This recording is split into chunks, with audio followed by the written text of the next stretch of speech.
and objective when it comes to Donald Trump. I would just say, I mean, this feels like it has a real chilling effect. Like, I mean, shout out to the standards department. Okay, standards is always making sure that we are keeping the bar high and substantive and accurate.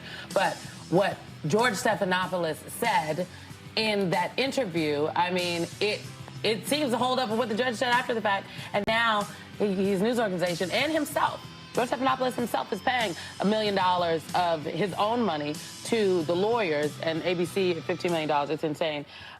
Oh, my God. Go on, Simone Sanders. Thank you. So many wieners this morning, so many cowardly wieners. We're just going to warn you, we hate everyone this morning. Yeah, we're talking to you, ABC. We're talking to you, Lindy Lee. Oh, boy. Uh-oh, she said it out loud. Now it's personal. Okay, now it's out in the She said open. it out loud. Oh, and apparently we hate me because I fell for Yes. platforming Lindy Lee, who is now a turncoat Fox News Democrat basher. Okay, Kimberly Johnson apparently never trusted her, so she's going to be screening my dating life from now on. Kimberly Johnson will join us in hour 3. Wasn't there another, like, former Democrat that you used to work with that goes on Fox News a lot now? Who was that, the lesbian lady that you worked with at KFI? Oh, I was never friends with What? No, Tammy Bruce. Tammy I Bruce. know I'm not taking the blame for that. I'm taking the blame for that Disney's broke because of my late night show in 1995, and that's why they paid out Trump, even though they didn't have to. ABC. So I'm going to take blame for that. And I didn't go falconing with Bobby Kennedy, so that's my fault. And you voted for Reagan. And okay, I was only 3. You campaigned for Goldwater? Yes, did you not. did. I was 3. You did campaign. I was 3.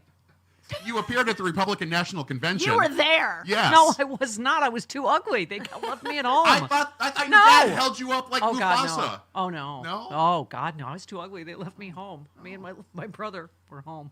Yeah, okay. just my hot sisters. Okay, of course. Yeah. they told your sisters to wear something I tight. was Cinderella. Uh-huh. Like, just you stay there, Armenian wolf child. Wow. Okay, listen. We have taken some body blows this weekend in the resistance, but you know what? Everybody, because there are a lot of great warriors in this fight with us. That's right. And we're gonna, you know what?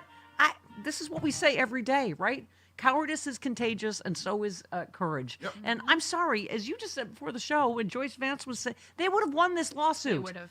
This is a more obeying in advance and kissing the ring. And we were saying it's designed to scare the rest of us to go, oh, we don't have ABC's deep pockets. Right. So, because if they're going to pay it off, just to avoid a costly lawsuit. And by the way, Trump on cue is already threatening to sue other outlets that give him bad coverage. That's what he does. Quote unquote. That's what he does. Yep. Right, but this is what happens in the face of cowardice. Like we were saying, George Stephanopoulos did not do anything wrong. He was quoting the judge in the case. Exactly. I mean, the fact that we're splitting hairs about someone about to get the nuclear codes, the fact that he was found guilty of sexual assault, not technically rape, but what everybody refers to, why he is an adjudicated rapist, is because the judge Said it. in the sentencing said it amounts to rape. Exactly. You and I said that at the beginning, Jody. How getting penetrated against your will with Isn't anything rape. is not rape. It's rape. Anyway, which is what the judge said, which is what George Stephanopoulos He was just quoting quoted. the judge. But so, yeah, they, again, to avoid a costly lawsuit, they bent the knee. And, it just, God, I don't even know. I'm sorry. I did have you print the entire the blue sky, internet. threads, This Twitter. that's kind of why I have you say allegedly quite a bit. Allegedly. So that we don't have to pay out. Everybody says adjudicated rapist because it means the judge said it. You got to say it every time. Whatever. Just trying to shield you from a $15 million payout. All right, fine. Oh, yeah, because I got that. Clearly, this wire doesn't work. That thing doesn't work. These That's don't broken. work. That's broken. Oh, sure. I got that in spare change here. Anyway, but yeah, we will talk to Max Burns, Democratic strategist, wrote that great piece about media infrastructure, Rude Pundit, and Kimberly Johnson. Yeah. But as I was saying to you guys before the show, you know what? I will not apologize for platforming strong progressive voices, which I've been doing for 20 years. And as you said, Chris, we have like a 99.9% success rate. Almost everyone in the progressive overall right now came from this show. That's right. From, as Bob Seska calls us, the mothership. Yes. And I couldn't be prouder. and happier about that. And we have so many strong, amazing progressive voices. You know, we were saying, I get it. People are like, oh, don't fall for people just because they're saying what you want to hear. Well, a lot of people fell for Lindy Lee because you know, she's young, she's Asian, she's her tweets were, you know, obviously she had a huge social media following. She people raised a lot of money for the Democrats. Right. You and know. so, you know, obviously we invited her to the table like a lot of people did. And I have to say, John Fugelsang wrote me and said he had her on a couple weeks ago, and he said she seemed nervous and not herself. And you know, but he didn't see this coming. I mean, a lot of people didn't see this coming because it's really a 180. I mean, she literally now is, I guess, the Fox News official Democrat basher. You know, bashing Biden, bashing Harris, but you know, she just threw Kamala under the bus. She's like, she ruined it for women. I'm like, what? Oh my God. She's saying what Fox News wants to hear. Yeah, what Fox News wants a Democrat to say, so Right. they can say here, you know. And by the way, she's not a Democratic official or in the I know, they DNC. keep calling her that. Yeah, or She's a she was fundraiser. not. She didn't run anybody's campaign. Nope. So it's a lot of the stuff she's talking about. She doesn't know. She wasn't a campaign insider. No. You know, she was at a lot of the parties and stuff like Right. that, and you know, so she heard Right. some things maybe at cocktail parties, but she wasn't an insider by any stretch. Anyway, yeah, but yeah, that was like, and I was saying, I was a little like, a lot of the tweets were like, look at me, look at my, you know, appearances on Fox News, or look how much money I've, it was very money centered, you know, but you think, oh, well, you know, listen, we have former Republicans who we don't agree on anything that would join us in this fight, you know, because I still believe we're in this existential battle of our lives in this country. And I'm like, you know what? Welcome, Joe Walsh. Yeah. You know, like, so, no, I did not see this, but I'm not going to apologize. No. You guys know I've made way worse mistakes in my personal well. life. Goodness I gracious, mean, my yes. judgment, pristine. Okay. Those of you that have never been in anybody, get on your high horse and stay there. That's fine. Okay. You know who's still in this fight with us? Hold, please. Yeah, all right. Hang on a second. Yeah, all right. Oh, rutabaga. Oh, our beloved JoJo from Jersey. Trust me, we had some texts this weekend Oh, I bet. about some stuff. She said, as she does, she's a little potty mouth minx, as you Yes. know. She I said, know. You know, ABC especially- News, Legacy Media, they can capitulate to that sucker all they want. Oh, gosh. It's well past time for something new. There's a hell of a lot of warriors out here fighting the good fight for what is right, and we don't apologize to adjudicated rapists. Thank you, JoJo from Jersey.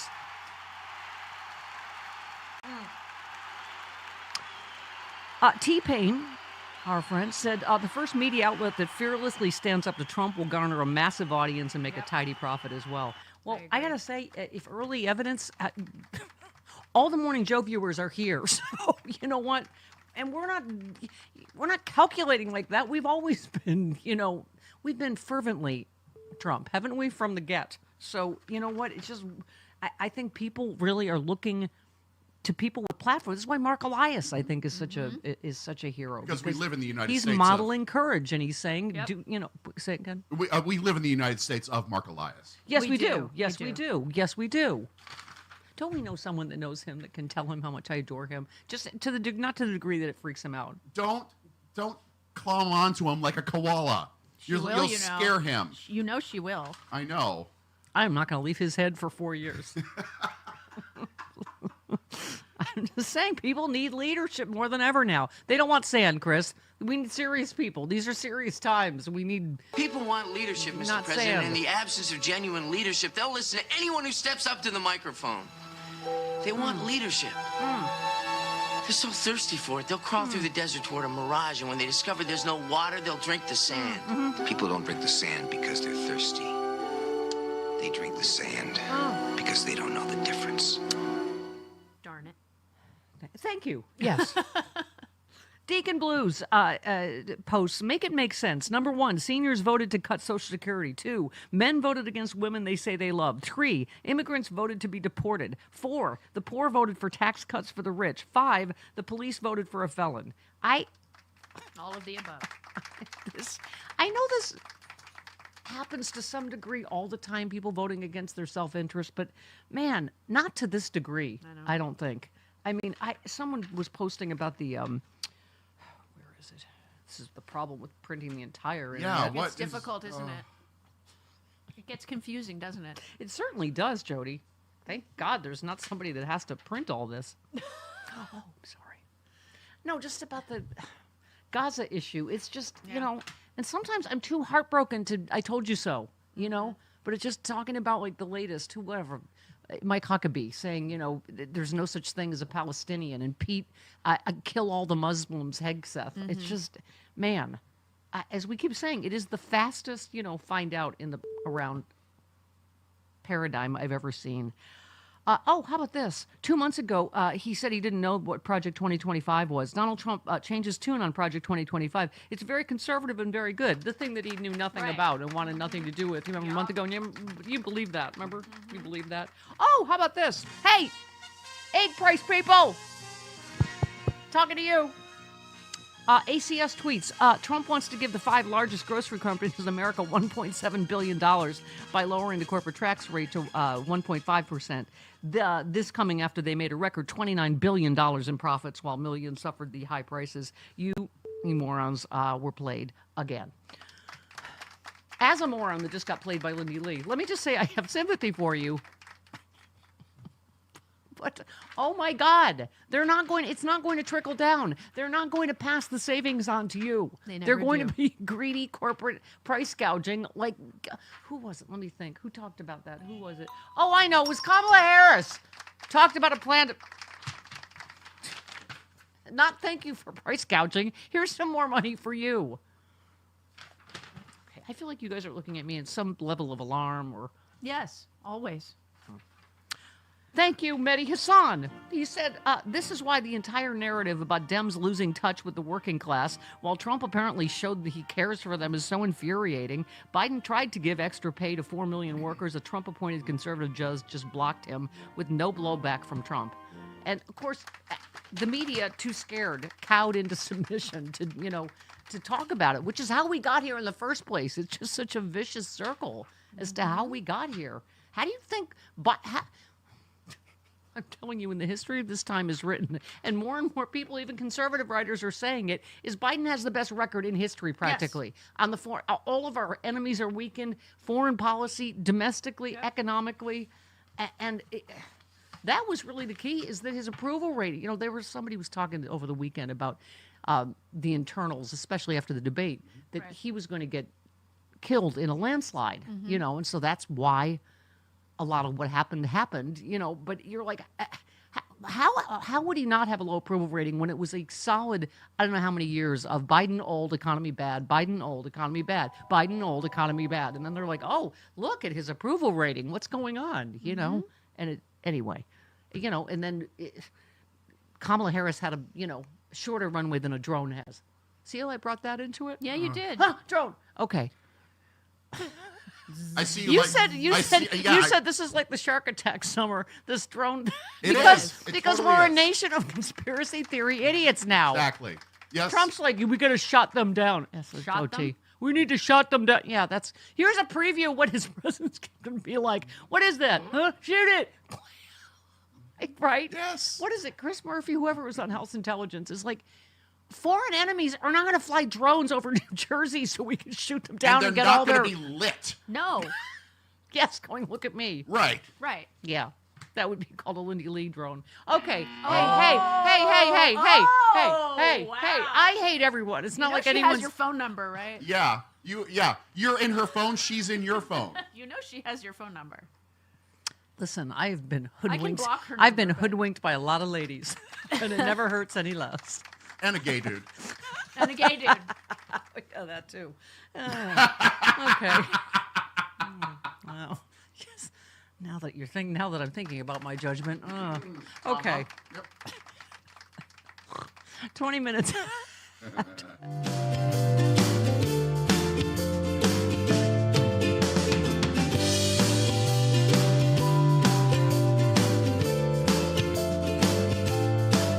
Somewhere, some member of legacy or corporate media has been telling people to be afraid of their family members who are Trumpers because they're going to turn you into the government. Well, Donald Trump isn't even president yet, so I don't know why you would have to worry about it this holiday season, but Nonetheless, I tracked this down a little bit, and it all goes back to a social media posting by Joy Reid, I believe. If it came elsewhere, forgive me, Joy, but this is what she posted and what people are now quoting. Take a look. People are rightfully alarmed. They have a reason to be alarmed. And if you would vote for that, people may not feel so confident that they're safe with you. This is not crazy. This is legitimate feelings of fear of you and a feeling that you might not be someone they could trust. If this thing goes way south, autocracies go south real fast and things get ugly and people get asked to do things and turn people in and point people out and turn on them. And if you're voting affirmatively, gleefully for this, and people might, may not feel so confident in you anymore. That's real, and you kind of have to live with it. So if you think that you can vote for what people see as their destruction and then demand that they still are cool with you and kiki with you and have Thanksgiving with you, I think you're kind of missing the point of what people are upset about. They're afraid. And autocracy and fascism are things that are legitimate to be afraid of. So you may want to step back. Okay, autocracy I understand. Fear I understand. But stepping back from your own family members, man, and my family, especially around holiday season, when we all get together, the insults fly fast and furious, and so does the alcohol. Seriously, if part of this was taken out of context, part of it is fear-mongering, and part of it is Joy being very cautious. Look, this is not the way you're going to deal with this problem, and the press is not reporting it very well. To deal with this problem, folks, we've got to talk to each other more, not less. And that's a problem the media has.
Yeah.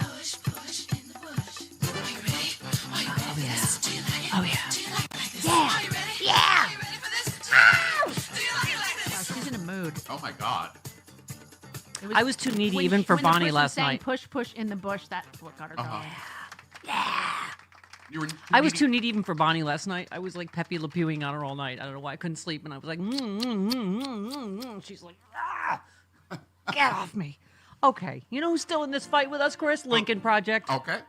Trump may have won the election, but he has not won the battle for our nation's soul. The only way he does that is if we stop fighting back, and that will never happen. We will resist, we will expose, and we are already preparing for the fight ahead. Thank you. All right. We welcome all people that are not shameless grifters, mercenary grifters, to our fight. We promise to upgrade our screening process. Okay, let's go to Karen in Chicago. See? Karen in Chicago. Hello. True Blue Politics, yet another spin-off of the Stephanie Miller That's cinematic right. universe.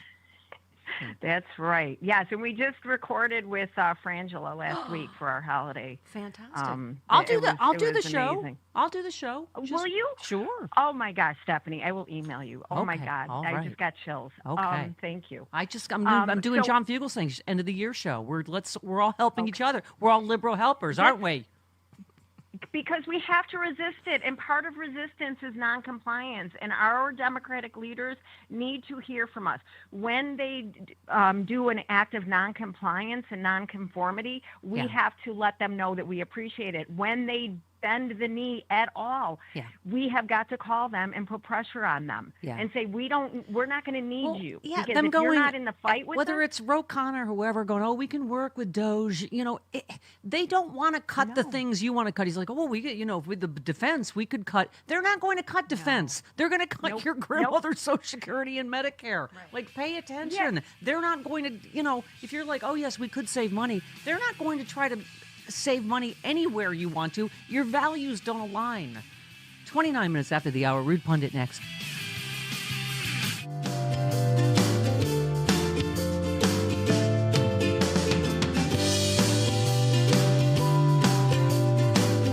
It's hard to do a cartoon on Trump because I always say it's like being married to a nymphomaniac. It's fun at first, but then it's just like a fire hose of craziness, and so it becomes hard to do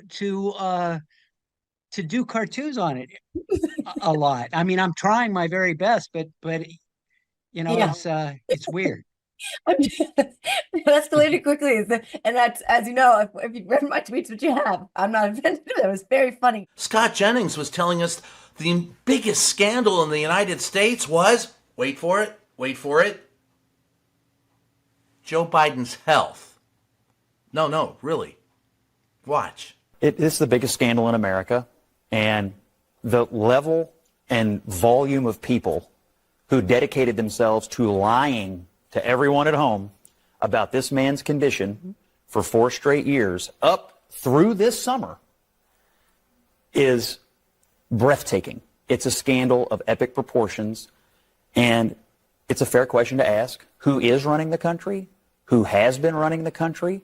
And as I said earlier, if you're worried about Donald Trump's advisors having influence, for the last 4 years, apparently this president, duly elected, but this president was not capable of fulfilling the duties of the office. And his staff and the White House lied about it and kept it from the American people. It's an absolute scandal. The biggest scandal? Come on, that's not even close. Who's running the country, Scott? Well, right now it looks like Donald Trump is. He's not even in office, and that has nothing to do with Joe Biden's health. Not a thing.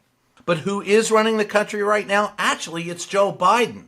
You want to know why I know it isn't Donald Trump? Because we spent 4 years listening to Donald Trump tell us it was infrastructure week at the White House and he was going to get it done. And he never did. Biden got that $1 trillion infrastructure deal passed. That's why I know Biden's in charge.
tamed. I think he's right that they basically, a lot of people have accepted the fact that, okay, he won.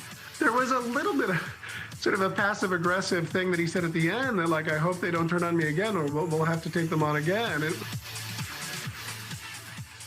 That sounded a little bit like, you know, it would be a shame if something happened to your broadcasting license. Exactly. You know, there was also plausibly denial. And again, that's Trump's key. Like, he sort of sent a message that was like, hey, you know, stay in line. But, you know, he and media, you know, like moths to flame, they love one another. We will never stay in line, never ever surrender. We shall fight him on beaches, on the whatever, in the United States of. Mark Elias. Yes, Mark Elias says Trump is a bully and bullies prey on the weak. They understand the power of fear and exploit it. Capitulating to Trump now, even before he's been sworn in, makes you more vulnerable, not less. Thank you, Mark. Yep. You know who will never kiss the ring or anywhere? Who? Hey, yeah. Don't say things bad. You're on Steph's show. You're not on Twitter. Max out and let Freddie remember to let him joke about farts. Then you can start to make it better, better, better, better. You know, Rude, normally you and I love a good sea buffet, but not that kind of sea. What is going on with the I don't know. At first cowardice? I thought you were slandering me, like, you know, won't kiss below. I'm like, I am a kind and generous kisser. Don't I know it? Don't I know it? Wherever granted permission, I shall kiss. Don't I know it? From a couple of sleepovers here at Casa Miller. I took him out for sushi that was as tender as An angel's labia. Yeah. Okay. Yeah, and he just showed his gratitude. I Anyway. used to say it with more enthusiasm, but you know, You're sleepy. Yeah. I'm sleepy. I drove like 10 hours yesterday. That's so. a long drive. Oh, boy. Just to be on the show. Just to be on Thank the show. you. Can I just say, speaking of Mark Elias on Democracy Docket, he posted when he was 28 and living in the Jim Crow South, King gave another less famous speech that speaks to our times. He spoke about the need to confront fear with courage. Here's the quote. It's Martin Luther King. What? Is the quote. Oh, okay, let's see if I can do this. Courage breeds creative self-affirmation. Cowardice breeds destructive self-abnegation. Courage faces fear and thereby masters it. Cowardice represses fear and is thereby mastered by it. So we must constantly build dikes of courage to warn off the flood of fear. Dikes of courage. That's me. I am a dike of courage. I was about to. I was sitting here going, "Do I dare say?" You collided. Getting That's why I picked that quote. Uh-huh. Not just because it's Martin Luther King. We must constantly build dikes of courage to ward off the flood of fear. I will be your dike of courage through this entire dark ages. Rude. You know what you do with a dike? You have to stick your finger. Yeah. Oh, Rude Louise. I don't. Well, where's See, the lie? he took something beautiful and made it dirty. Where's the lie, though? All right. I'm I embarrassed encourage for you us to all. stick your finger in this dike of courage and stand with me during this dark time. All right. Rude. Yes. All of that is so wrong. What is this show about? I have no idea. I don't know. Historically, the show the week before vacation is very loose. That's one way to put it. Freeform. Yeah. More than You usual. know, that makes it easier to stick the finger in the dike. It's not like I'm going to have an FTC license anyway. No. It'll be great when you're just talking into a can in the Trump re-education can. Uh-huh. You know? Yeah. Just to you on the other can on the string. Yeah. It's 38 after, and here's Rude Pundit. You're like, you don't need to tell me what time it is. It's just you and me. Okay. But it won't be daylight savings time. No. God. Yes, I guess that was to distract from bringing back polio. Oh, Jesus. Okay. But Rude, we were just saying, I mean, this whole obeying in advance, you know, ABC, they would have won this suit. I mean, this is, you know, what the actual bending the knee looks like and being scared. They went down to Mar-a-Lago. Like, you know, ABC executive. It's just, oh, my God. It is. And I think we're going to, you know, we were talking about Lindy Lee. Everybody's been talking about that, or being on, you know, Fox bashing Democrats now. We're going to have these disappointments, right? I mean, can I just say, what is going on I guess I'm used to Bernie Sanders being all over the place, like, taking credit for Democratic wins and then bashing them when they're down. But like I think we have him saying that he should, Biden should pardon the J6 people, but he criticized them for pardoning Hunter Biden. Yeah. Like, I don't understand that. I don't think Bernie said. I think Bernie said was attacking Trump for wanting to pardon. Yes, Jason. he was. What I'm saying is he attacked Biden also for pardoning Hunter Biden, which I just don't agree with. I just feel like, what's the saying? We have to hang together or we're going to hang separately. Like, we can't. I don't understand that Trump pardoned, 200 and something rogues gallery of murderers and war criminals and God knows what, right? Yeah, literal war criminals he punished. War criminals, by the way, that Pete Hegseth supported. Yeah. And who's always been supportive of war criminals. And so, he doesn't even believe there should be war crimes, but now I'm distracted like Trump. So I don't understand. You know what also disappoints me is that George Stephanopoulos didn't quit. Yeah. Yeah. I mean, it seems like a perfectly reasonable thing at that point to say, you know what, if this is what we're going to do, if I have to personally apologize, then it's that David Frum's reaction was completely on point for, Mika Brzezinski apologizing for him for something he said. And he said, it's my face on the screen, my name on the chyron. His joke was completely on point. Right. Yeah. And, but this is what, and then he wrote the piece about the climate of fear that causes this. Right. Right. And yes, we are going to see people who turn, people who decide that who are they scared. want to glom onto whoever is in power and ride that. And but it's not just that. It's also the weakness of the people that are replying. It's sort of like these bendings of the knee get more play because the actual resistance is so milquetoast. What is it that Hakeem Jeffries tweeted something like Trump promised to lower prices. He'd better do it. Like, really, man, that's the best you got. Well, that's what when people are like, saying, oh, well, he can't do that. I don't know. Do we know that yet? Do we know if it's going to matter? I mean, we're talking about like, he can't just revoke birthright citizenship. It's like, you already have, what's his the Republican senator, like, there's like weasel words about how, I mean, trust me, they will figure out how to do anything they can, whether it's executive order or whatever. I mean, the fun part's going to be when the courts tell them that they can't, for instance, that they can't deport all of these people, that they defy the courts. That's when it's going to be. That's what it's going to be. Okay, where is this crisis going? And because he will say he can defy the courts, and again, he will cite that Supreme Court decision in the January 6th case again and again and again. And he will say that gives him the ability to do whatever he wants, courts, laws, whatever be damned.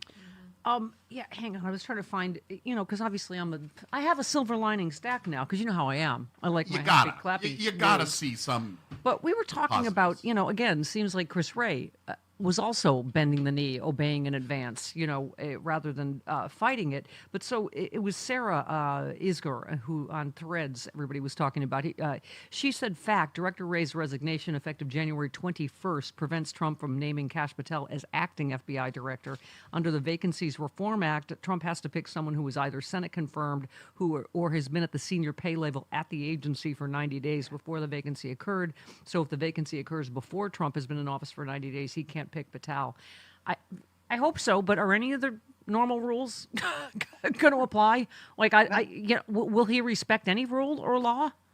No, because he's going to use the idea of an invasion on the southern border, like Bush used weapons of mass destruction. Yeah. He's going to use a lie to justify everything that he does. Declare an emergency, declare martial law. Can I just say, South Korea, not only did they shut that down by dinner, they impeached and removed him already.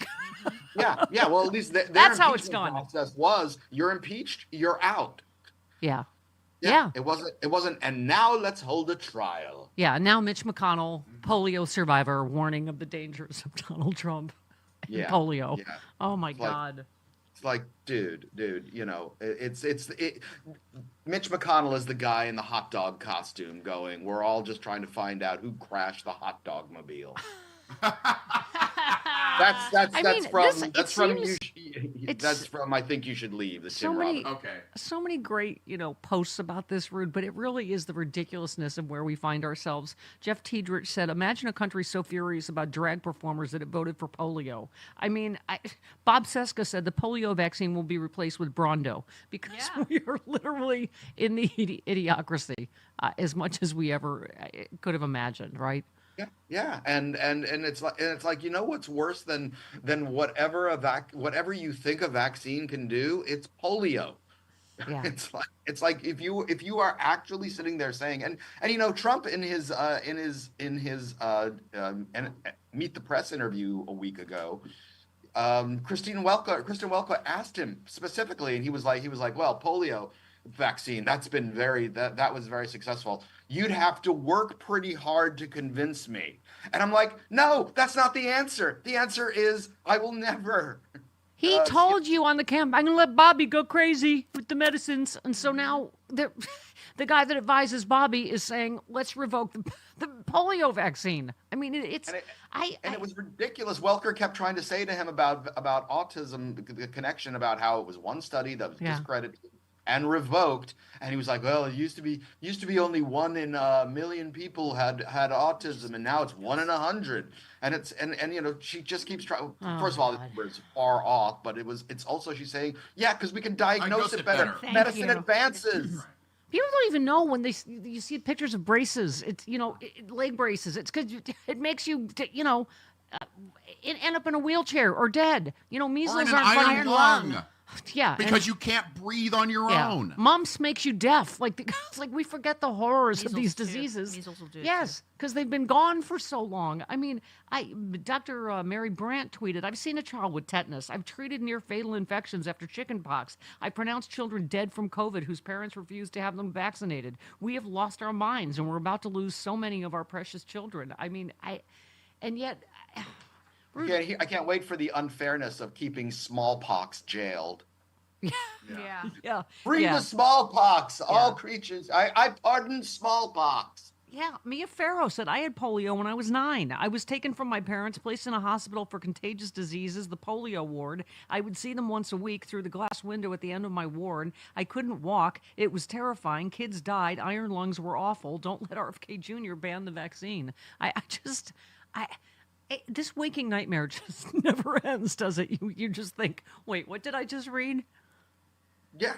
And again, it is all because of one single study. There is no scientist in the world, no medical scientist in the world that would say you have to transform your policy, even if that was a legit study, that you would transform an entire, generations and generations of successful policy because of a single study. You have to be able to repeat it. You have to be able to show all these things. And it's just, no, this one guy said. Yeah. I mean, here's our discussion that's been all morning and will be maybe for the rest of our lives about people voting against their own self-interest, but also, I don't know what, disinformation, the new AP NORC poll, just 2 in 10 Americans approve of Trump's pick of Hegseth for defense. 2 in 10 approve of Gabbard. 3 in 10 approve of Bobby Kennedy. Well, how many people keep going, well, I didn't vote for the... He said it all. Yes, he said it. He told you. And now there's, it's just, story after story, whether it's farmers, whether it's Mike from Pennsylvania said, missing from the exit polls from the election is a measure of how many people protesting over Gaza either didn't vote at all, voted for a third-party candidate, or left the presidential slot blank, or voted for Trump. I hope they survive long enough to regret their mistake. So now we've got, because, by the way, they said, he said, still waiting for Free Palestine protesters to go after Trump like they went after Biden and Harris. Where are you at now? Trump tapped Huckabee for ambassador. There's really no such thing as a Palestinian. Trump himself isn't ruling out Israel's annexation of the West Bank. I mean, most of us with critical thinking could have seen this coming. The question of our ages is going to be, why didn't all those people? Yeah. As for the protest, by the way, I'll just say that that one of the things that happened in the post-protest, after the protest, was the banning of these protests. So And now saying that they're going to not- deport those protesters. Right. He said that. Right. So, but now that it's Trump, it's like I think that it's like, well, okay, universities, you probably should have let those protesters protest. Yeah. Ay, rude. What a state. All right. Well, you know what? Happy Christmas, Hanukkah, Kwanzaa to you. Yes. This is our last week before vacation. Hey, that's excellent. And Same Hanukkah to starts you. on Christmas this year. It does. Oh, fantastic. Hanukkah starts on Christmas? I believe so. Wow. Oh, you know what that means. End times. Rapture. Yeah, I was going to say the Jews. Don't they just take everything? Oh, thank God. Yeah. Oh my God, the Jews are now taking our Christmas from us. Coming in a drone to take your Christmas. Yes. Okay. We love you. So we will talk to you in the new year. See you in the new year. All right. Have a good vacation. Okay. You too. You too, honey. Bye.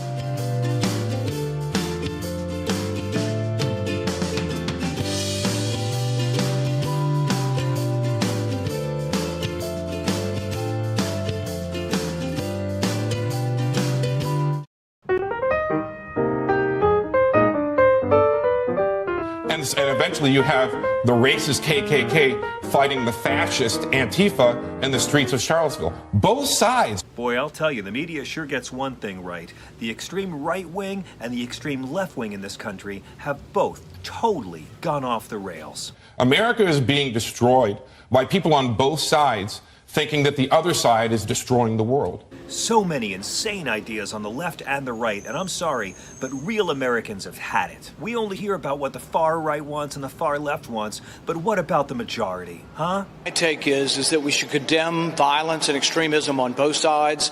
On the right, you have these extremists who want to overthrow democracy and have a violent revolution. They want to deregulate the polluters poisoning our air and water. They want to privatize Social Security. And on the left, these extremist nutjobs think every American should have health care. It's insane, and it's both sides, people. I blame both sides. I mean, these nutjobs on the right are white supremacist Confederates who reject the 2020 election, they reject science, and they want armed civil war. And these extremist nutjobs on the left think women should have control over what happens to their own bodies. I mean, hello, is this the America we know? What? This is what Andrew Yang warned us about, guys. Quit drinking that Kool-Aid, because we're hearing it from both sides, the extreme right and the extreme left, and they have the microphone. Because real America sees these right-wing fascists trying to scale back voting rights, trying to scale back LGBT rights, trying to sunset Social Security and Medicare. And then you got these psychopaths on the left who actually believe that Medicare should cover vision, hearing, and dental. When did both sides lose their minds, people? America is being moved into chaos by people on both sides. It's like the media says, what happened to the center?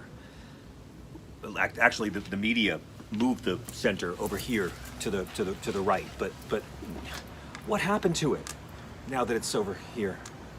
Both sides don't want to put women in jail for abortion. Both sides don't play dumb about police brutality. Both sides don't want to do nothing about student loan debt. Both sides don't want to play dumb about the climate crisis. Both sides don't want to save white supremacist Confederate symbols. Both sides don't want to decriminalize weed. Both sides don't pretend that Donald Trump's spreading a racist smear for years that the first black president wasn't really born here and isn't really one of us, isn't racist. Both sides don't want to make it easier for 21-year-old males to get their hands on weapons designed to kill lots of humans really fast. But having said that, I understand what he meant by both sides.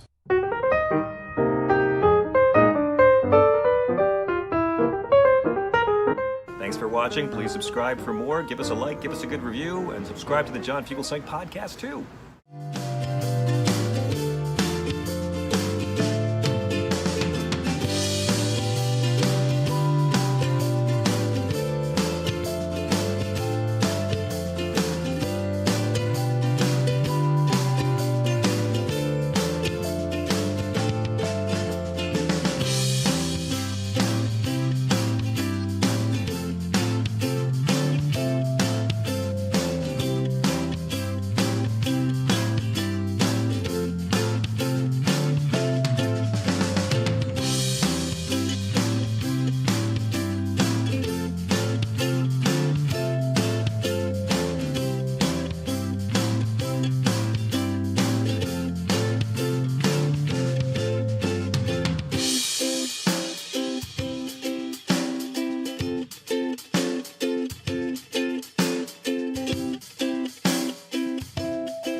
old is new again meant bell-bottoms and juicy tracksuits, not polio in the Great Depression. Yes.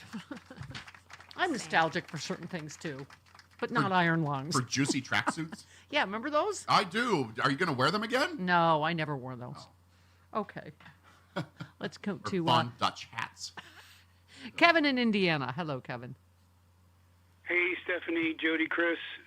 Merry Christmas, Kwanzaa, Hanukkah to all of you. Merry Christmas, Hanukkah, and just Kwanzaa a to you. reminder, Yes. as a recovering addict, everyone knows what relapse is. We have just relapsed with Trumpy, shallow Vance. Pick yourself up, dust yourself off, just keep going and don't give up. Yeah, and you know, that's my Kev, message for today, and I love you guys. I love Take you care. too. I love you too. We're having Donna Halper on this week, media historian, friend of Bob Seska. Any friend of Bob Seska, friend of Well, ours. she's a big Rush But he did the great interview show with her this week, and he has such a great question because we always talk about the pendulum swinging back, and he said, "Is there still a pendulum?"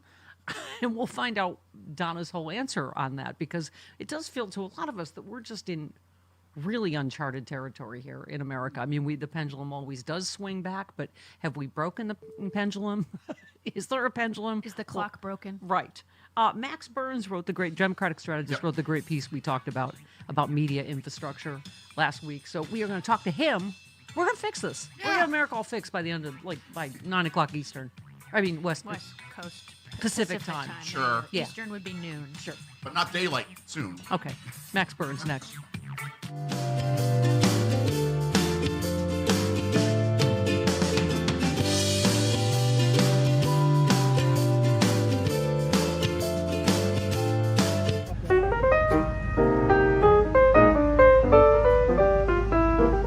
Welcome to Caffeinated, where we focus on the parts of a story that really matter by showing compassion to the opposing side. Take, if you will, Steve Bannon, the man who said, "Darkness is good." Darth Vader, Dick Cheney, Satan, that's power.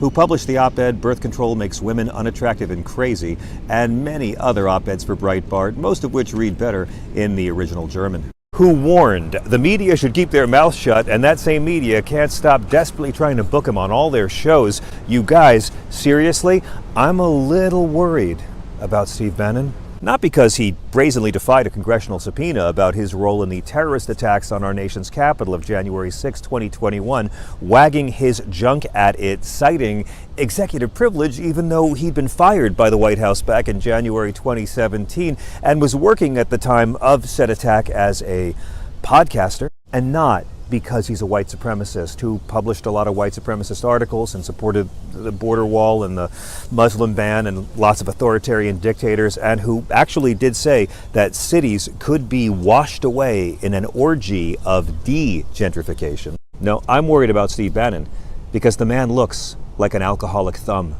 Have you seen this guy? He looks like a sack of pus that developed rickets. He looks like gout that caught gout. The man does not look well. Yeah, that's Steve Bannon, the one who was arrested on a Chinese billionaire's yacht and indicted by a federal grand jury for wire fraud and money laundering because he was ripping off Trump supporters donating to his Build the Wall campaign, and then Trump pardoned him for ripping off his own MAGA faithful. That guy. Is he okay? I'm just worried because Steve Bannon looks like a guy who was up watching porn till 6:45 a.m. and his alarm was set for 7. He looks like the guy in the office that HR has to physically give a deodorant stick to after one too many coworker complaints. He looks like a diseased leprechaun freebasing in the Port Authority bus terminal men's room. But we need to put aside our petty differences and recognize that this is clearly a fellow human being who is in pain. Can we do that? Do we have the humanity to reach out with love to Steve Bannon? Because he looks like the guy in the zombie movie who doesn't want the other survivors to know he got bit in the last scene. He looks like an infected toe.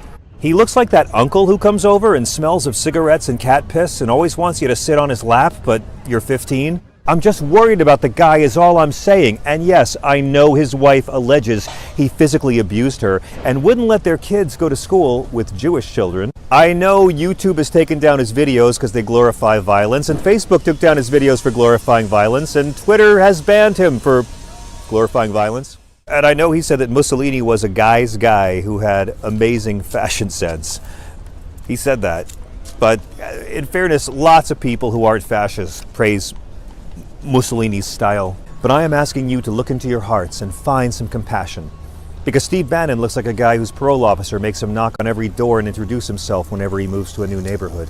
He looks like Pigpen the Hutt. Steve Bannon looks like a guy who was just forced to drive cross-country in a small car with no ventilation and the windows rolled up while sitting next to Steve Bannon. He's not a healthy man. We are just concerned because he looks like he just ate 20 pounds of cheese and it's coming out of his facial pores. And by the way, I know what you're thinking. What right do I have to make fun of Steve Bannon's appearance when I look like Joe Exotic's mullet donor? It's true, I still have my pandemic hair, but I know it. See, number one, I accept that I look like the love child of Beethoven and Loki. I look like John Wick during a nationwide Moroccan oil shortage. But number two, I'm just concerned about him. So while you cynically fixate on the fact that he called the Civil War the War of Southern Independence, or that he looks like physical proof that white supremacists are the greatest argument against the concept of white supremacy. And he said that conservative women are better than progressive women because, and I quote, they're not a bunch of dykes that came from the Seven Sisters School up in New England. You ask, how can Steve Bannon sleep at night? I say, in a puddle of his own sick. But that's mean. We gotta be the good guys and look after him and make sure he's okay. Because he looks like a police sketch artist rendition of mutated gonorrhea. And that's why we're starting Steve Pack. Your selfless donation, MAGA fans, of $100 or more will allow us to buy multiple shirts for Steve Bannon, all of which he can wear at the same time. Then, when he vomits Jägermeister up on the top shirt, he can simply remove it and continue his broadcast. So if you see Steve Bannon, put aside your differences and offer him your hand. But you know to wash it, like right away. Like wash that shit. And don't touch your face either, okay? Just offer your hand, but then soak the entire hand in bleach for half a day. Soak the whole arm in bleach for half a day. Thank you.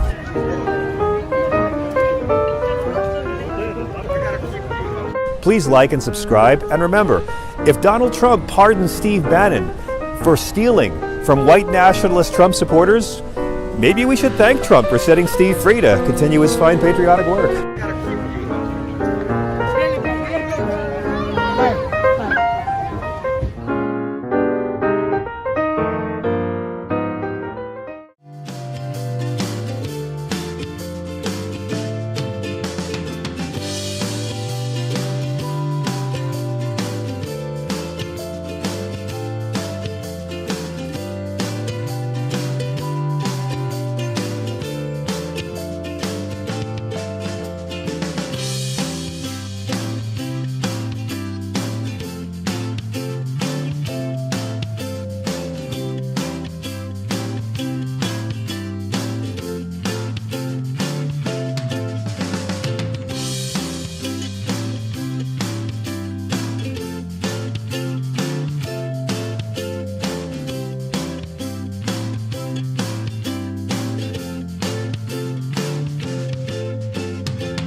A longtime, lifelong Democrat, one of the major figures in the Kennedy family.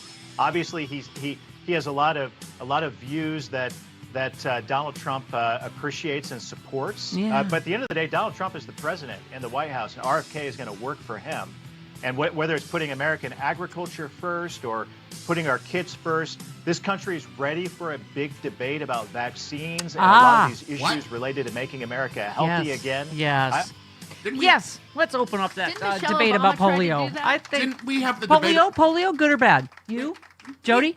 We had that debate 100 years ago. Yeah, I think we had that debate. He is what call him a diverse choice? Yes, he he's a has diverse quite a choice. diversity of mental health issues that are hard to Oh, diagnose. allegedly.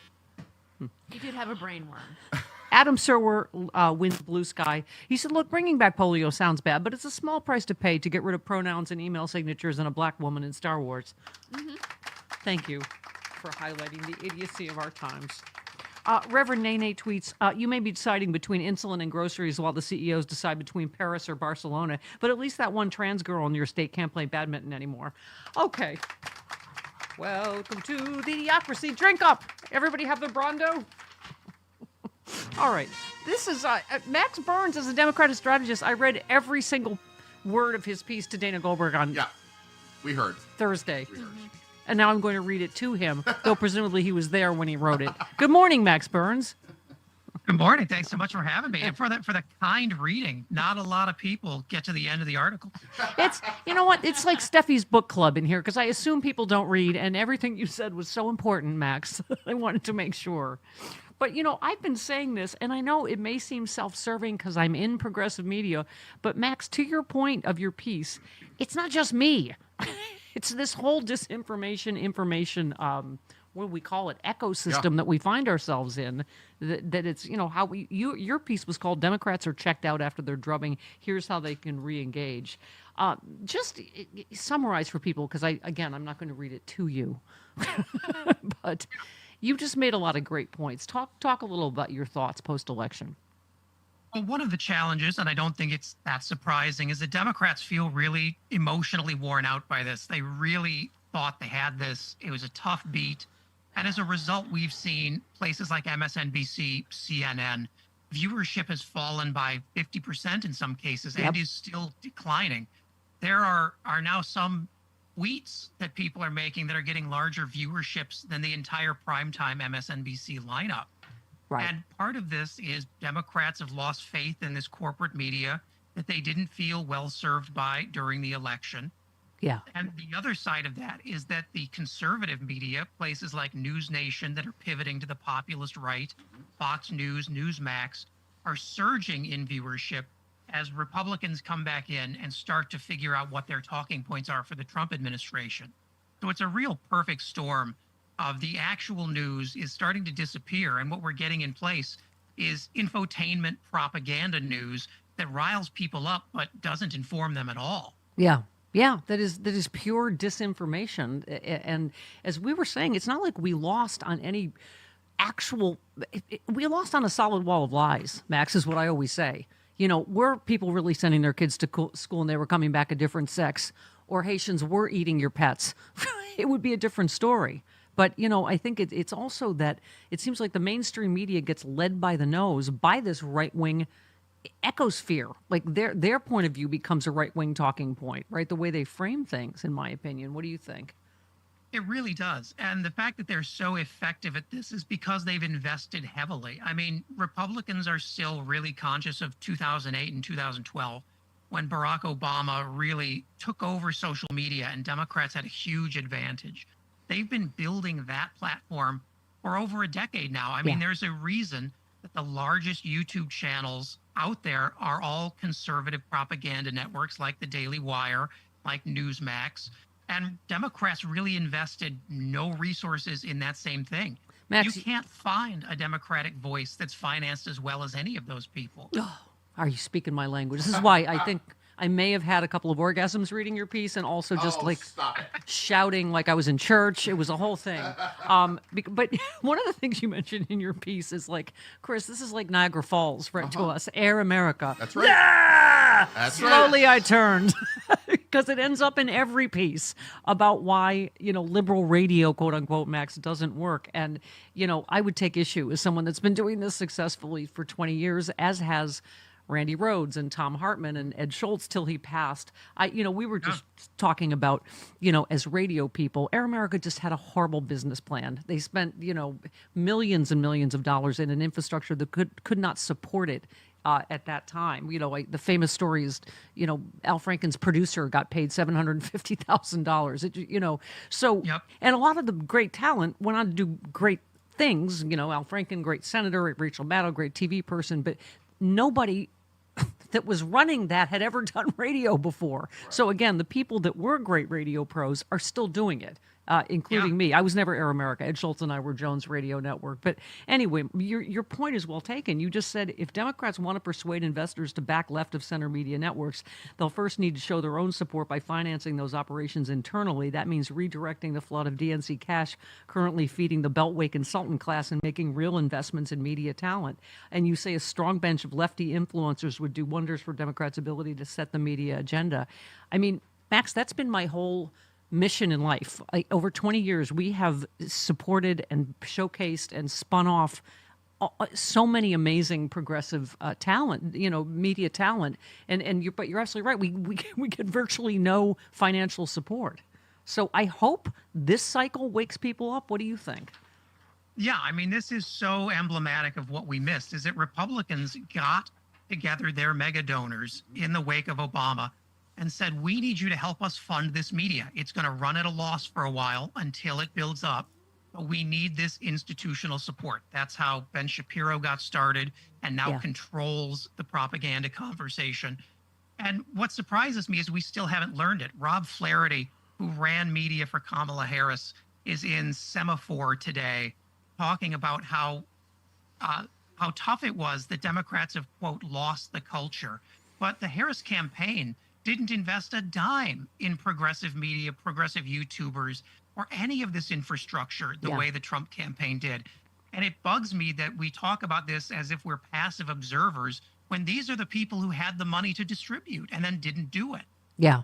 Well, our friend Dino Badalla, who's one of the many voices that, now has his own show on Sirius XM Progress here with me and John Fugelsang and Michelangelo Signorelli and a host of great progressive talent. But he said while CNN and MSNBC have collapsed, the good news is it doesn't mean the Democratic base has checked out. We're now connecting on places like Threads, Substack, Blue Sky, etc. And caller volume to my Sirius XM show has been breaking records over the past month as people stop watching TV and instead engage more by calling in. We're building a powerful community. And I think that is so critical. And we keep saying, Max, you have to be entertaining. You sort of make that point, whether it's Fox News or some of the conservative, to me, smart and funny is the key. And a lot of the, Bob Seska and, Frangela and Hal Sparks and John Fugelsang, a lot of the people that, obviously we've platformed here are just such amazing, smart, funny, strong, voices. You're right. We just need the infrastructure. We have the talent. Yeah, and the common thread there is these are all, yourself included, are people who understand media and understand that sometimes getting information across is as much about the show as it is about the process. And that people are not interested in tuning in to listen to their teacher. Right. We need to entertain and persuade. Right. And we see now that in the lack of that in the corporate news, people are going to Threads, people are going to Blue Sky, and these organic personalities are developing. The problem is they just don't have the money to mainstream. Yeah. And that's where the DNC needs to step up. Yeah, listen, I'm just happy that my headphones have held out for this long in the interview. That's how much of a budget I'm on, Max. Because I don't want to miss a word.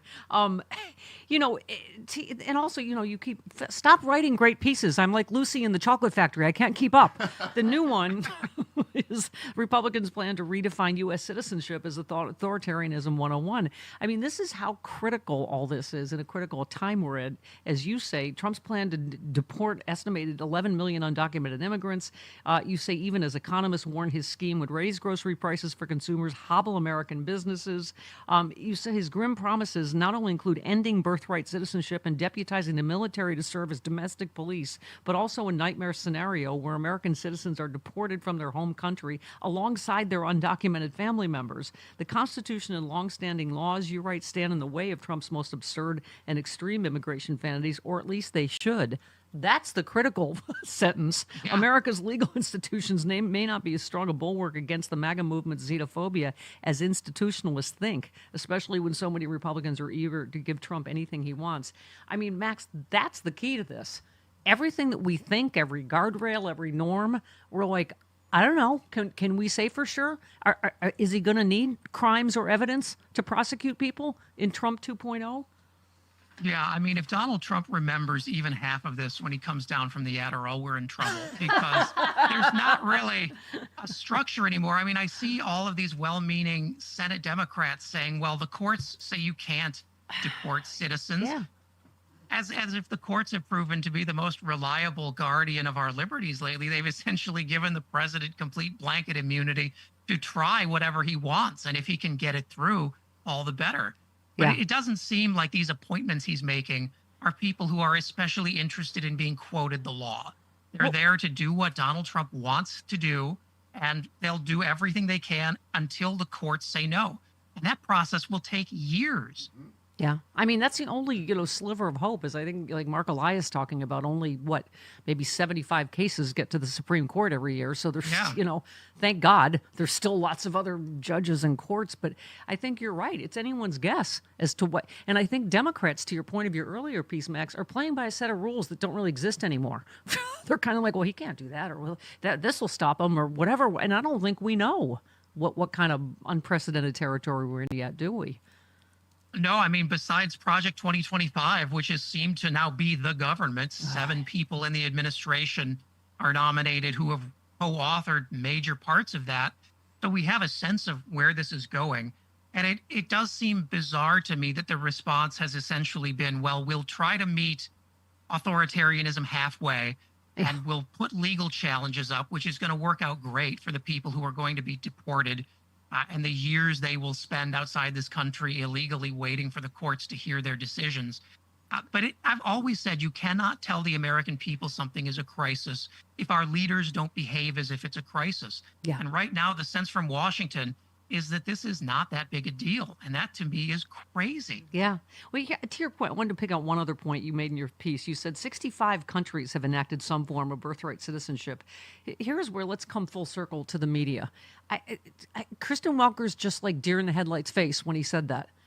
And not when he said, we're the only country in the world that has it. Is that not the easiest fact check in the world to go, no, like you just did, Max? No, sir, that's not true. I mean, yeah. And then we come full circle back to disinformation and bending the knee and whatever else you want to call it, right? I mean, it's especially jarring because many of those countries that have birthright citizenship modeled it verbatim on our 14th Amendment. I mean, we are the reason that they decided it was a good idea. Yeah. And so to not know that is either bad preparation or it's bad civics. And if either one of those means you should not be on television talking to the future president of the United States about policy. Let's get someone who actually seems to know what the history of this is. Max, I love that someone said, don't bring me the problem, bring me the solution. And that's what I love about your writing is that you're, sounding the warning, but say, here's what we do. You said Trump and Republicans are giving Americans ample evidence. They're serious about reshaping what it means to be a U.S. citizen, regardless of what federal law, the Constitution, or the courts have to say about it.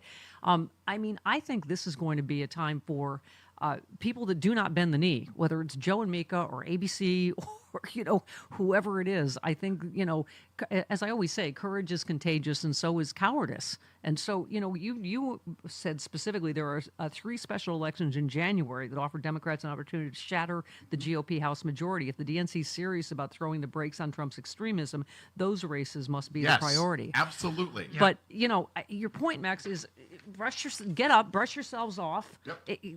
Wealthy Democrats, start funding your infrastructure. Again, not just me, all of these people and the next generations of this, right, Max? It's not, I mean, I am as old as that lady in the Titanic right before she dropped the heart of the ocean and died.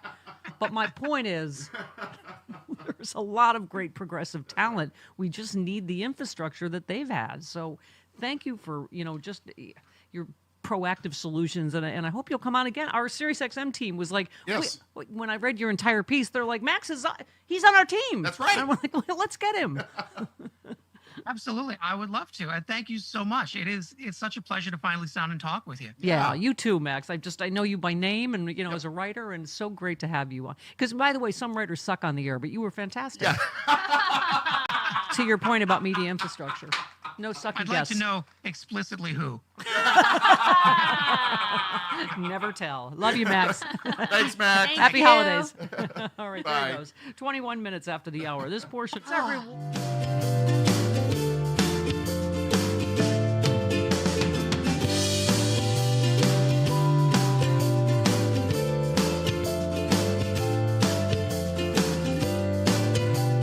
somewhere, some member of legacy or corporate media has been telling people to be afraid of their family members who are Trumpers because they're going to turn you into the government.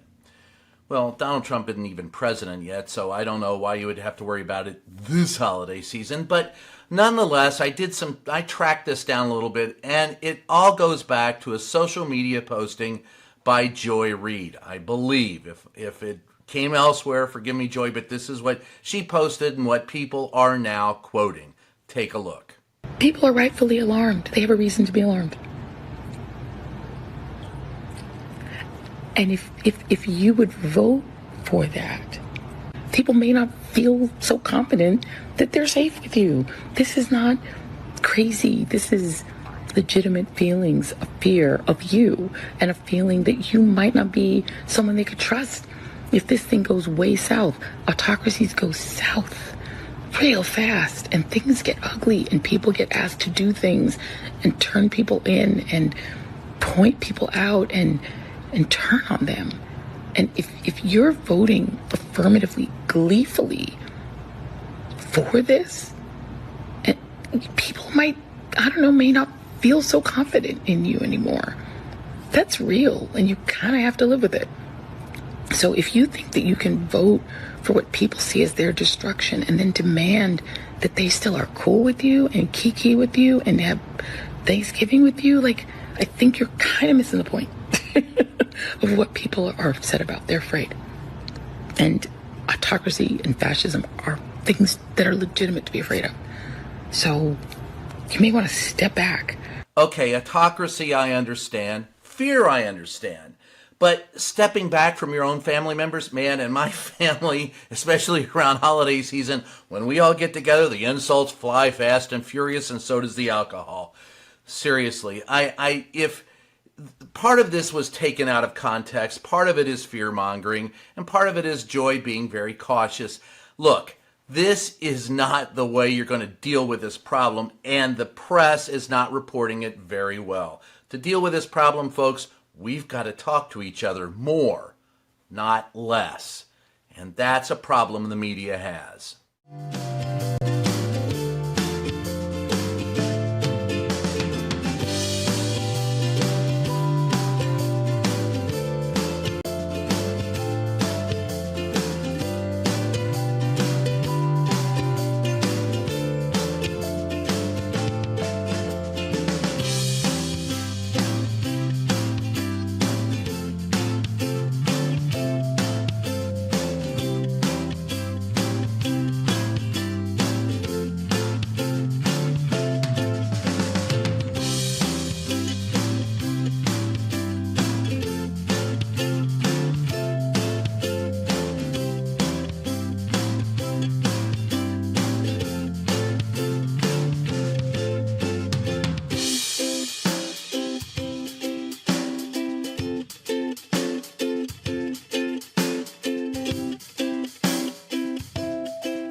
portion of the resistance. In case you're looking, we're not the bend the knee portion of the resistance. We are the go yourself with the ice planet Hoth.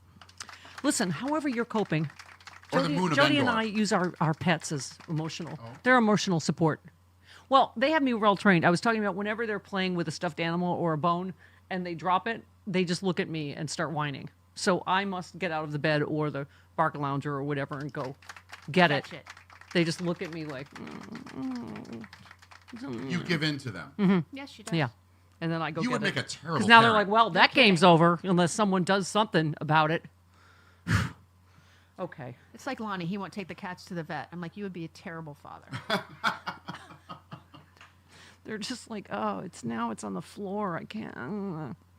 Jonathan Slater, this is how he's coping. He said, I found that I've been much happier since I changed from coffee in the morning to orange juice. My doctor explained it's the vitamin C and natural sugars, but I really think it's the vodka. That'll do. That'll do, pig. It's funny because it's true. Okay. Andrew Weinstein says, it seems rather hypocritical to say you want to end birthright citizenship when you're basically allowing someone born in South Africa to be your co-president. Thank you. Who elected him? Excuse me, I'm screaming.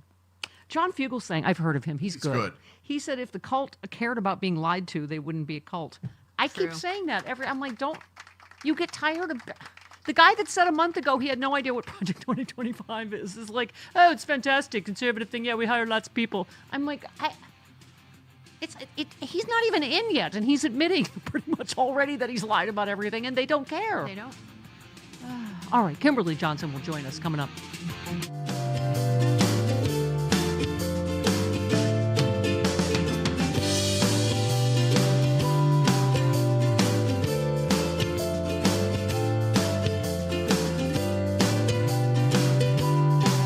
Scott Jennings was telling us the biggest scandal in the United States was, wait for it, Joe Biden's health. No, really. Watch. It is the biggest scandal in America, and the level and volume of people who dedicated themselves to lying to everyone at home about this man's condition for 4 straight years up through this summer is breathtaking. It's a scandal of epic proportions, and it's a fair question to ask. Who is running the country? Who has been running the country? And as I said earlier, if you're worried about Donald Trump's advisors having influence, for the last 4 years, apparently this president, duly elected, but this president was not capable of fulfilling the duties of the office. And his staff and the White House lied about it and kept it from the American people. It's an absolute scandal. The biggest scandal? Come on, that's not even close. Who's running the country, Scott? Well, right now it looks like Donald Trump is. He's not even in office, and that has nothing to do with Joe Biden's health. Not a thing. But who is running the country right now? Actually, it's Joe Biden. You want to know why I know it isn't Donald Trump? Because we spent 4 years listening to Donald Trump tell us it was infrastructure week at the White House and he was going to get it done. And he never did. Biden got that $1 trillion infrastructure deal passed. That's why I know Biden's in charge. He's talking to you like how somebody would talk to you in a bar. And, Yeah. and that's what I would always tell people about Trump. I'm like, look, if this guy came and sat next to you at a food court in a mall and you're eating with your family, if you're in the Short Hills Mall and a guy sits down to you with hair that looks like that, with orange paint on his face and a girdle, you know, speaking like he does, you'd be like, kids, we're going to move. Pick up your gyro and let's go to the other side of the room because this motherfucker is weird. And Trump is weirder than that. We don't have time in this hour to tell you how weird that dude is. That guy is really weird.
violently to interrupt the peaceful transfer of power.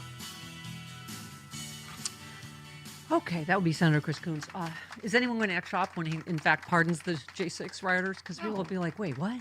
I don't, huh? He told us he would. Yes, right, because he said so. Exactly. Because he told you. Yes. Okay. Darlene in San Antonio knows where the Shut the Up Mountain soundbite comes from, which so do we. Okay. That's not the one. But hi, good morning, Darlene. Good morning. I have proof. Okay, that's not the soundbite. The soundbite is, bitch, please take your line of bolt down to the 5 and dime. Yes. And sell it there. Yeah. That's yes. Oh, is that you know where that's from? That is from Frankie and Grace. No, that's the other one. Shut That's the the other Up one, Mountain is from Grace and Frankie. Oh, Yes. no. I know, darling. It's okay. You join I was 11 so billion excited all people. weekend. Oh, thank you anyway. The 11 billion people have sent me the sound clip from Grace, and we know that's from Grace and Frankie. But thank you anyway. But because it sounded, Megan's face did sound like the voice. I know. Yes. I know. That's from Grace and Frankie. People But get them thank mixed you. up. Yeah. All right, carry on, Darlene. We love you. Thank you for listening. Thank you for listening. Why? I've gotten that. Every time we talk about it, I get 25 more people that go, I found it. It's from Grace and Frankie. I'm like, I understand people want to help. Thank you, liberal helpers. Thank you. Of which there are many. Captain Jack, thank you on Blue Sky. They said, resistors, if you can, listen to the Stephanie Miller Show. Every political resistance opposition movement needs some kind of underground radio to get everyone fired up while making you laugh, because you got to laugh to keep sane. We've been saying that for 11 billion years. We are literally underground. We are literally in my basement. I'd rather be a little less underground and a little more. Just to Max Burns' point, maybe a little bit of cash, Democrats, a little bit of infrastructure help here. Okay. All right, because you know what? I maintain if you watch corporate media, it's, I have to keep up with news to some degree, right? I'm just saying, Jody, what is my theme? Donald Trump's made everyone meaner and yes. just doesn't care. And I'm talking about you, Life Alert guy, Life Alert husband. You know what? He needs to marry that bitchy Wayfair wife. That's what I think. Because this guy... 16. Yeah, but what? This guy's working my last nerve. Because, we've all had like a mom that's older that you're concerned about. So the wife is concerned. Okay, here it is. This is Elaine. Please leave a message. I can't get a hold of my mom. I'm sure it's nothing. I've called her 5 times. I'm sure she's fine. She always picks up on the first call. You're gonna make yourself sick. You've been worrying all morning. Hello? Hello, this is Life Alert. Your mother had an emergency, and we dispatched paramedics to her home. Oh my gosh. Okay, what happened? She had a fall, but don't worry. She is safe, and the paramedics are helping her right now. Thank you. Is Grandma okay? She's gonna be okay. See? And then now the husband's like got his look of concern on his face, like, oh no. I'm like, you heartless bastard. You just did the patch sending. I'm sure she's fine. Stupid emotional bitch. I'm sure she's okay. Well, she wasn't okay. She fell. You heartless fell down husband. and went boom. God, I hate the patriarchy. I hate the misogyny, you bastard person. I'm sure she's fine. She's got her Stupid, vagina hysterical of woman. manicide going I'm sure on. she's okay. You believed that horrible acting? Yes. Oh, no, wasn't it terrible? Yes. God. And then when Life Alert calls, he's like, oh, suddenly I'm so concerned. Oh, you heartless husband. I've had better industrial actors than that commercial. I've acted better than that in web shows. I'm just saying, don't be a. It's Christmas. We have. Do we have the chipmunks?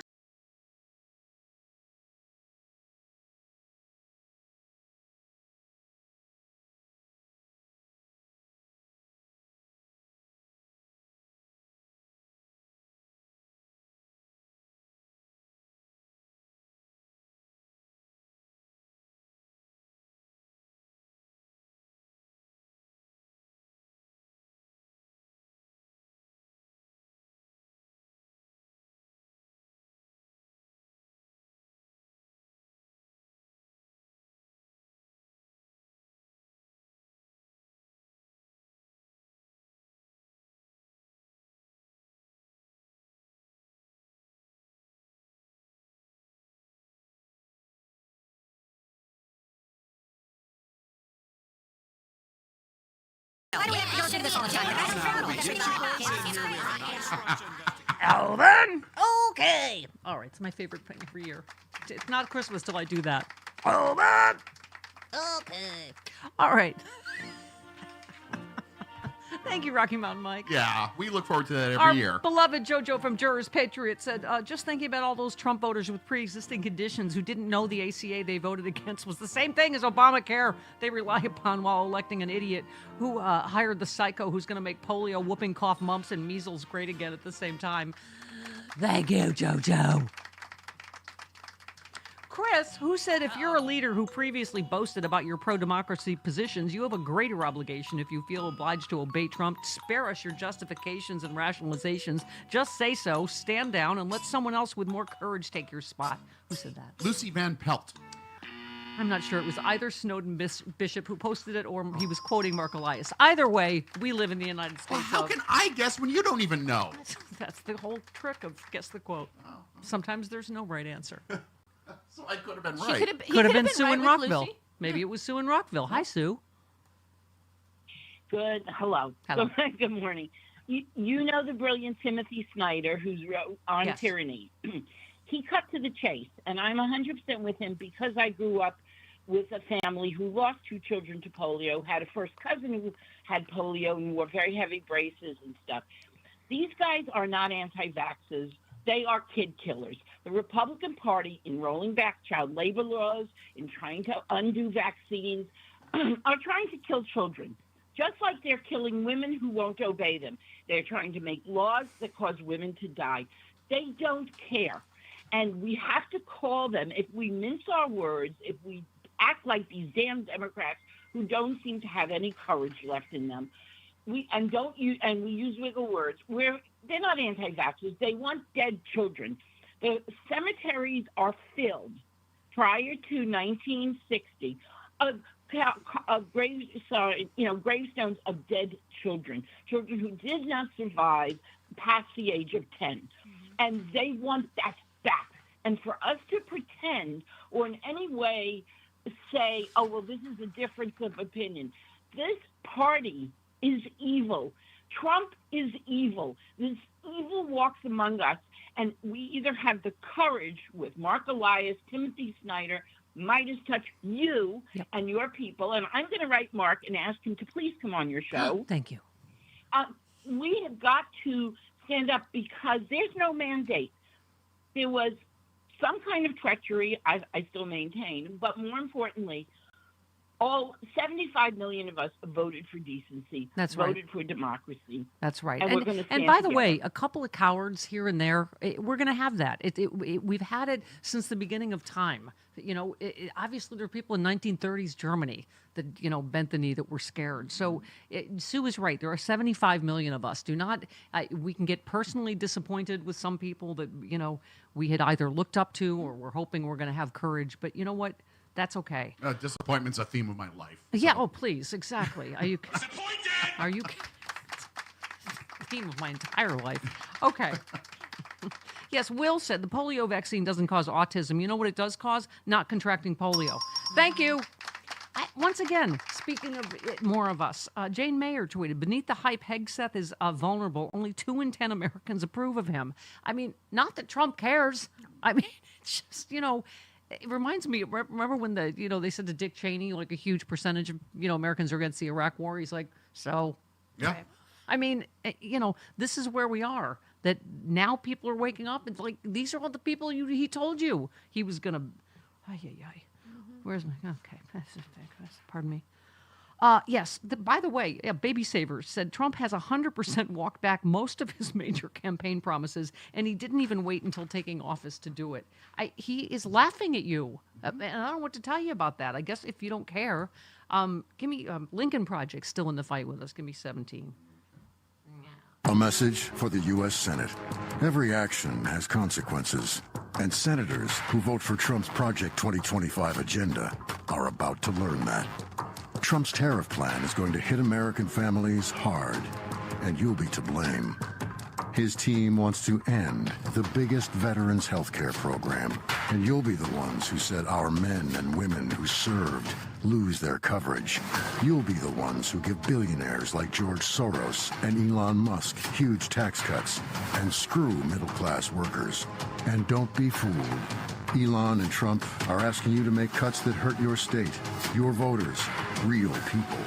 Not to save money, but to move it away from your state and into their pockets and to their friends and allies.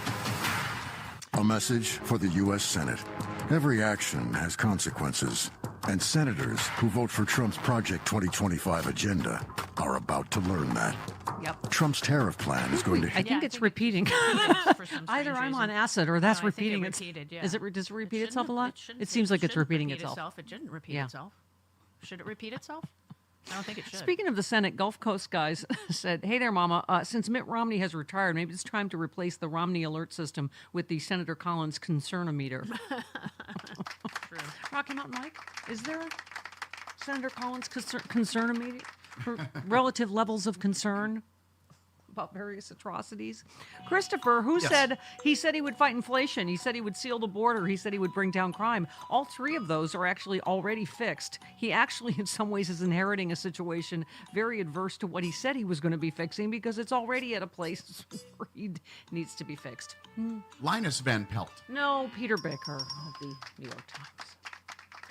Okay. Santiago Mayor said, oh, you wanted lower grocery prices? How about we get rid of the FDIC, the ASEA, and bring back polio? Oh, and by the way, your groceries are going to cost more. Okay. Thought we should. Oh, CNN's geopolitical expert Fareed Zakaria just perfectly explained how President Biden's global strategy has severely weakened Russia and our adversaries.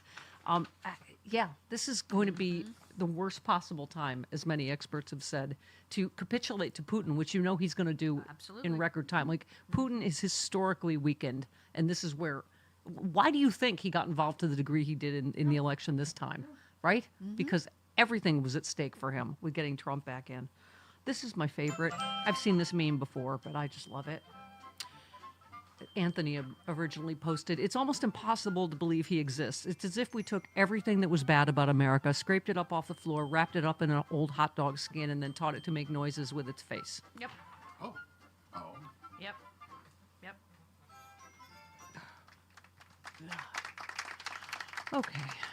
Randy in California. Hello, Randy. Hi, good morning. I love you all. Love you. I was calling about that Hobag guy that borders on. Tom Hobag?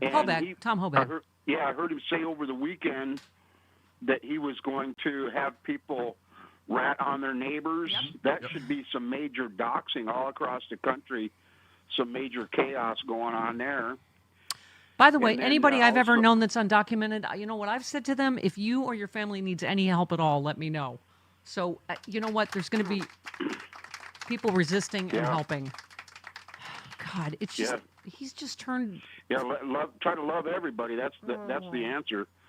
Yeah, and then also that dumping the Chevron Act, that's going to open up a lot of chaos also. Yeah. For them to run all over the country. Yeah. Well, there'll be plenty of chaos to go around. There will not be a shortage of chaos. Can I predict that right now? Very true. You are correct. Thank you. Betty in Wisconsin, or Brett, I'm sorry, Wisconsin. Betty. Oh my God, I misgendered Brett in Wisconsin. Hi, Brett. I don't mind. Good morning. Can I sexy call you liberals. Betty? Hey, I got good. Sure, why not? How about Wilma? I've been called a lot worse. All right, go ahead. Well, that's stretching it. Yeah. Because then my name would be WWW initials. Okay. Hey, Go ahead. I've got good news for you. I know exactly where that soundbite is you're looking for. All right. It came from a Paul Rudd movie called Role Models. It's that woman who's the store manager in the 40-year-old virgin. All right. Her. Yes. Yes. Catherine You know Keener. the Catherine blonde Keener. lady? Catherine Keener. She That's was. her name. I think that. That's yeah. the actress who played the lady who had And sex with it's Steve in Carell. the movie Role Models. All right. She plays. Okay, that's All it right. then. All right. Okay. 1 degree of Paul Rudd separation. Paul Rudd was the answer all along. Always. We should have just asked him. Has he been on the show? No. I didn't think so. I love him though. Okay. I do too. I love all He's his movies. He's fantastic. And he doesn't age. No, he does not. He looks He's the so same cute. age as he did in He's so cute. Clueless. I've watched 11 billion movies starring Paul Rudd. He's in everything. Yeah. Yeah. All right. 49. Oh, you know what I watched is Big Red. It was fantastic with The Rock. Oh, I heard that was fun. It was fun. It was super great. fun. It was great. We watched it over the weekend. Yes. The Rock and what's his name? Captain America. It's dreamy. Chris Evans. Yeah. Okay, 49 minutes after.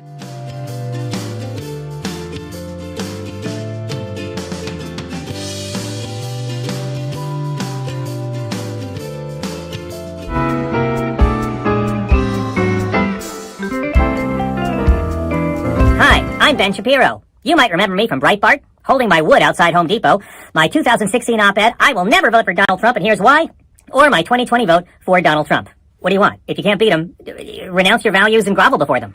I don't care. I bet I make more than you. I'm sure I make more than you. And today, for the next 3 hours in this video, I'm gonna destroy Barbie. I'm gonna destroy her. I'm gonna own her. I'm gonna own her and destroy her. Those two things.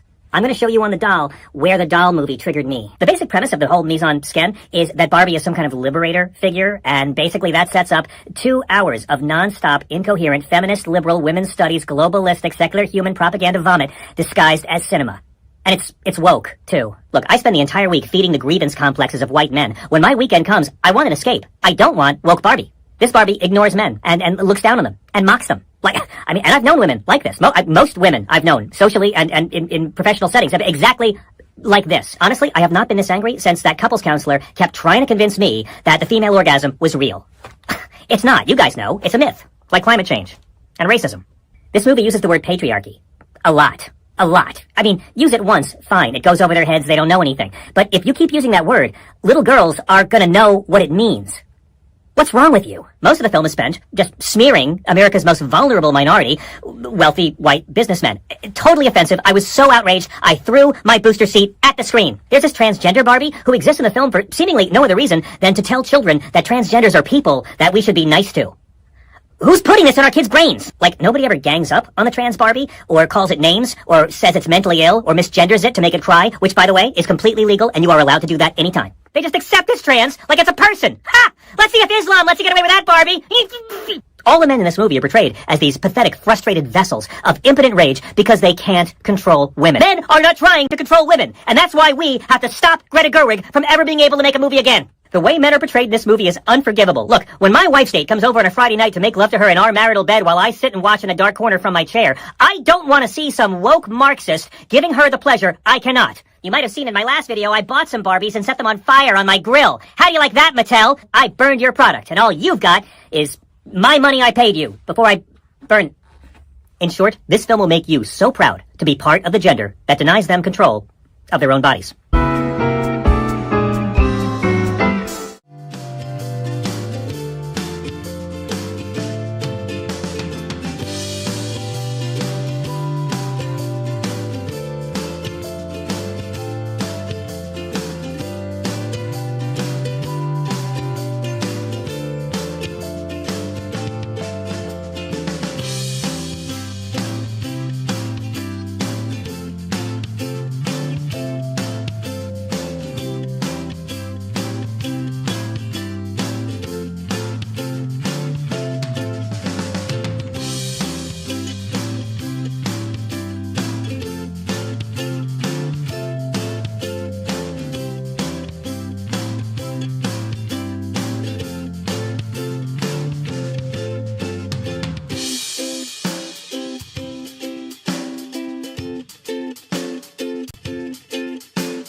from North Carolina. Hey, Mama, what in the actual is going on in this country? Well, that's going to take longer than just one show, Kelly. Yeah. Although I've been trying to avoid mainstream media since the election, today proved to be a lot after realizing that Fetterman and had joined the Truth Social is now on the Clyburn train encouraging Biden to pardon Trump. Yeah, I don't know what the WTF, to be honest with you. Today's the first day I actually felt nervous. I know we're going to get through this, but days like today remind me how important our communities are, our safe spaces. I'm so grateful for your optimism and your humor. I watched Friday's show early Saturday morning and was crying laughing, watching you laughing at Chris's great find of the Lauren Bacall coffee commercial. She sounded like a young Road Flare Mary. Yes. Yeah, there are more oddities per square inch on this radio show than any show. Our communities and our laughter and self-care will carry us through. Yes, they will, Kelly. I gotcha. Got your back, man. I love that commercial. I always have. She sounds like she chased it with like a pack of Camels. Sure. Yes. Leslie, she wasn't drinking coffee. That was pure bourbon. Leslie in Long Beach. Hello. Hey, guys. I've told the story frequently, and I know I've talked to you guys about it a few years ago, but my aunt got polio before there was a vaccine. And she was one of the lucky ones to survive, but she was left a paraplegic. Right. Sadly, 49 years later, after spending all those years in a wheelchair, she died from post-polio syndrome. Right. And, you know, I want to tell you, it was not a pleasant way to die. Oh. Yeah. I mean, post-polio syndrome is kind of like the physical aspects of like dementia and Alzheimer's, except you still have your mind. Yeah. Your body's Right, just God. deteriorating. Oh, God, You know- I know. I hate to say it. It's like Mitch McConnell's final karma for his role in allowing Trump. This is what's going to come back to bite all of us in one way or another. Kimberly Johnson back next on the Stephanie Miller Show.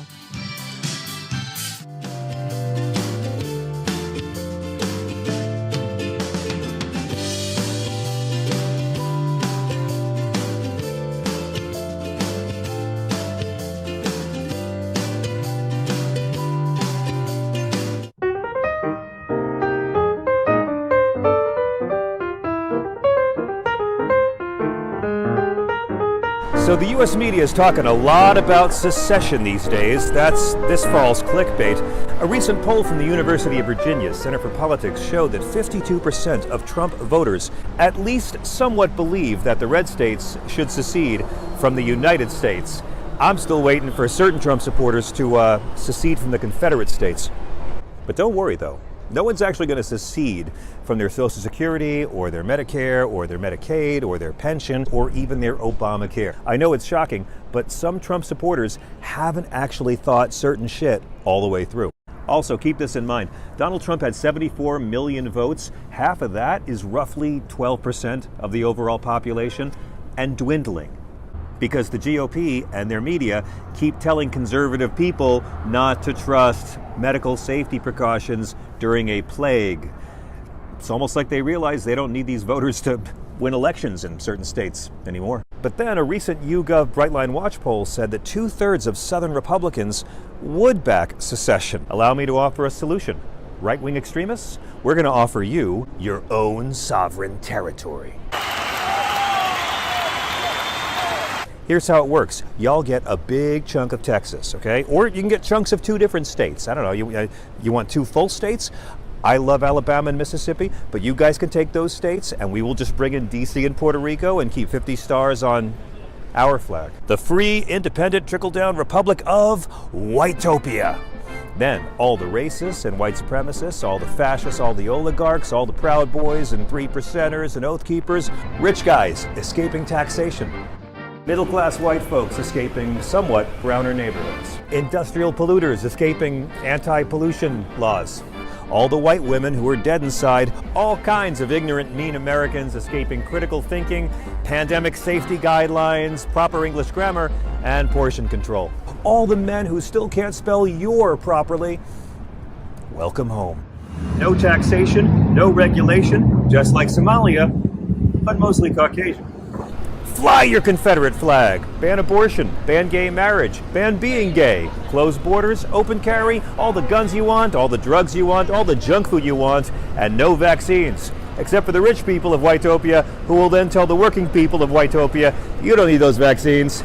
You know, like it is here now. And Supreme Ruler Trump gets to go full Scarface meets Caligula. Military parades in his honor, his face on gigantic billboards, stadium rallies. He can execute drug dealers on camera. He can marry his own daughter on camera. It's going to be like a Werner Herzog movie. Trump and his two sons, Fredo and Shemp, they can show up wearing full military uniform if they want. And best of all, he can sell his supporters even more merch.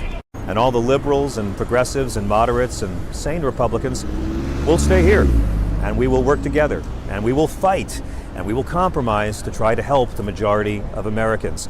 But we only have one condition. Before you secede, we get to install cameras everywhere. At the 3-month mark, we turn the cameras on, and the rest of the world gets to watch it streaming for $100 a month on pay-per-view, just to see how well your economic theories really play out with no interference from us. At the 6-month mark, when Whitopia has become a third world shithole hellscape with no regulations, ruled by a dictator thug who dresses like the captain of the Love Boat, then we'll send over a tiny piece of those pay-per-view profits as foreign aid. At the 1-year mark, we're going to have a lot of desperate Whitopian caravans of refugees at our southern border begging for amnesty. Boo-boo, I don't think so. Mexico's that way. Go make your case to them. America's full. And we have to build a wall. Now, of course, none of this will ever happen. Every red state has blue cities. Every blue state has red counties. We are interconnected as a people. We will rise or fall together. America is where you're stuck with people even if you can't stand them. You know what that means? We're like family. It's true, there are two Americas, but I view us as being more like a pair of conjoined twins who share a heart.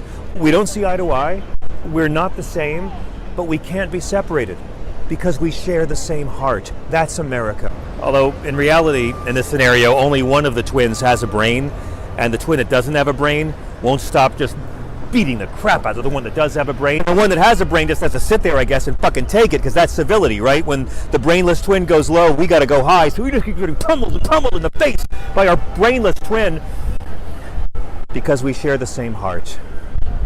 And that's America. And they asked me to end this on a positive note. This is cold.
Not qualified to be FBI director, and someone who claimed, for example, that he wanted to shut down FBI headquarters early in his tenure, and open a museum to the deep state. So this is a conspiracy theorist.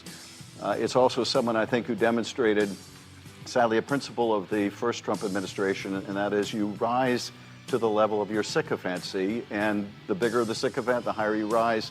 He's risen pretty high. Senator Adam Schiff, star of Stage Screen, LA Sexy Liberal. Okay. Oh, by the way, I'm wearing my Nancy Pelosi, I want to punch him shirt. Remember she said that about Trump on January 6th when he said he was going to come to the Capitol? I know we're not going to agree on everything. Some people are still angry at Pelosi for this or that or whatever, but can I say I think she will be the greatest speaker in our history. And that sounded nasty, Jody. Oh my God. Yeah, she did. fell on marble and broke her hip at 83 years old. And so we just want to send a bunch of love and light, a healing light to Speaker Pelosi. Aaron, moving forward, Steph, these are difficult times. However, I'm glad your show is there for us. It's been so comforting to know we're all in this together. Ugh. And we have each other to gain strength. What was hardest is all in this is a lot of us were in a bubble. Everyone from your show to Hal Sparks and Bob Seska were thinking it would turn out in a positive way, and we agreed. Yeah, boy, howdy. Almost every pollster, pundit, etc. For one thing I refuse to do now, though, is watch mainstream media. I will not give up listening to you. You are essential to listening for so many of us. I don't want to be in this bubble, though, that we were in up until election night. So I really hope y'all can do some brainstorming, figure out how we can burst our bubble on your show so our hearts aren't broken so often. It's weird, but my first thought is I think I need to get in the best shape of my life, so I guess one positive came out of this. I can actually pull it off. Yes, do it, get in the fight. Stay strong, we will all support each other. I will be listening. Aaron, thank you. Well, you know what? This entire Stephanie Miller cinematic universe is in this fight with you, including this lady is back. Podcast. Kimberly Johnson is here. Hi, Kimberly. She's the hero of the Stephanie Miller cinematic universe. Kimberly Johnson. Who is not just Bob Seska's refrigerator sex partner. Kimberly Johnson. We love you, Kimberly Johnson. Here are you on the show. Kimberly. You and your Johnson. Kimberly. Let's watch her go. Oh, hi. Welcome back. Welcome home, Kimberly Johnson. Thank you so much, and happy holidays. Oh, happy Chris Mahana Kwanzaa good to you. Yes. So I've been quoting you in hour one.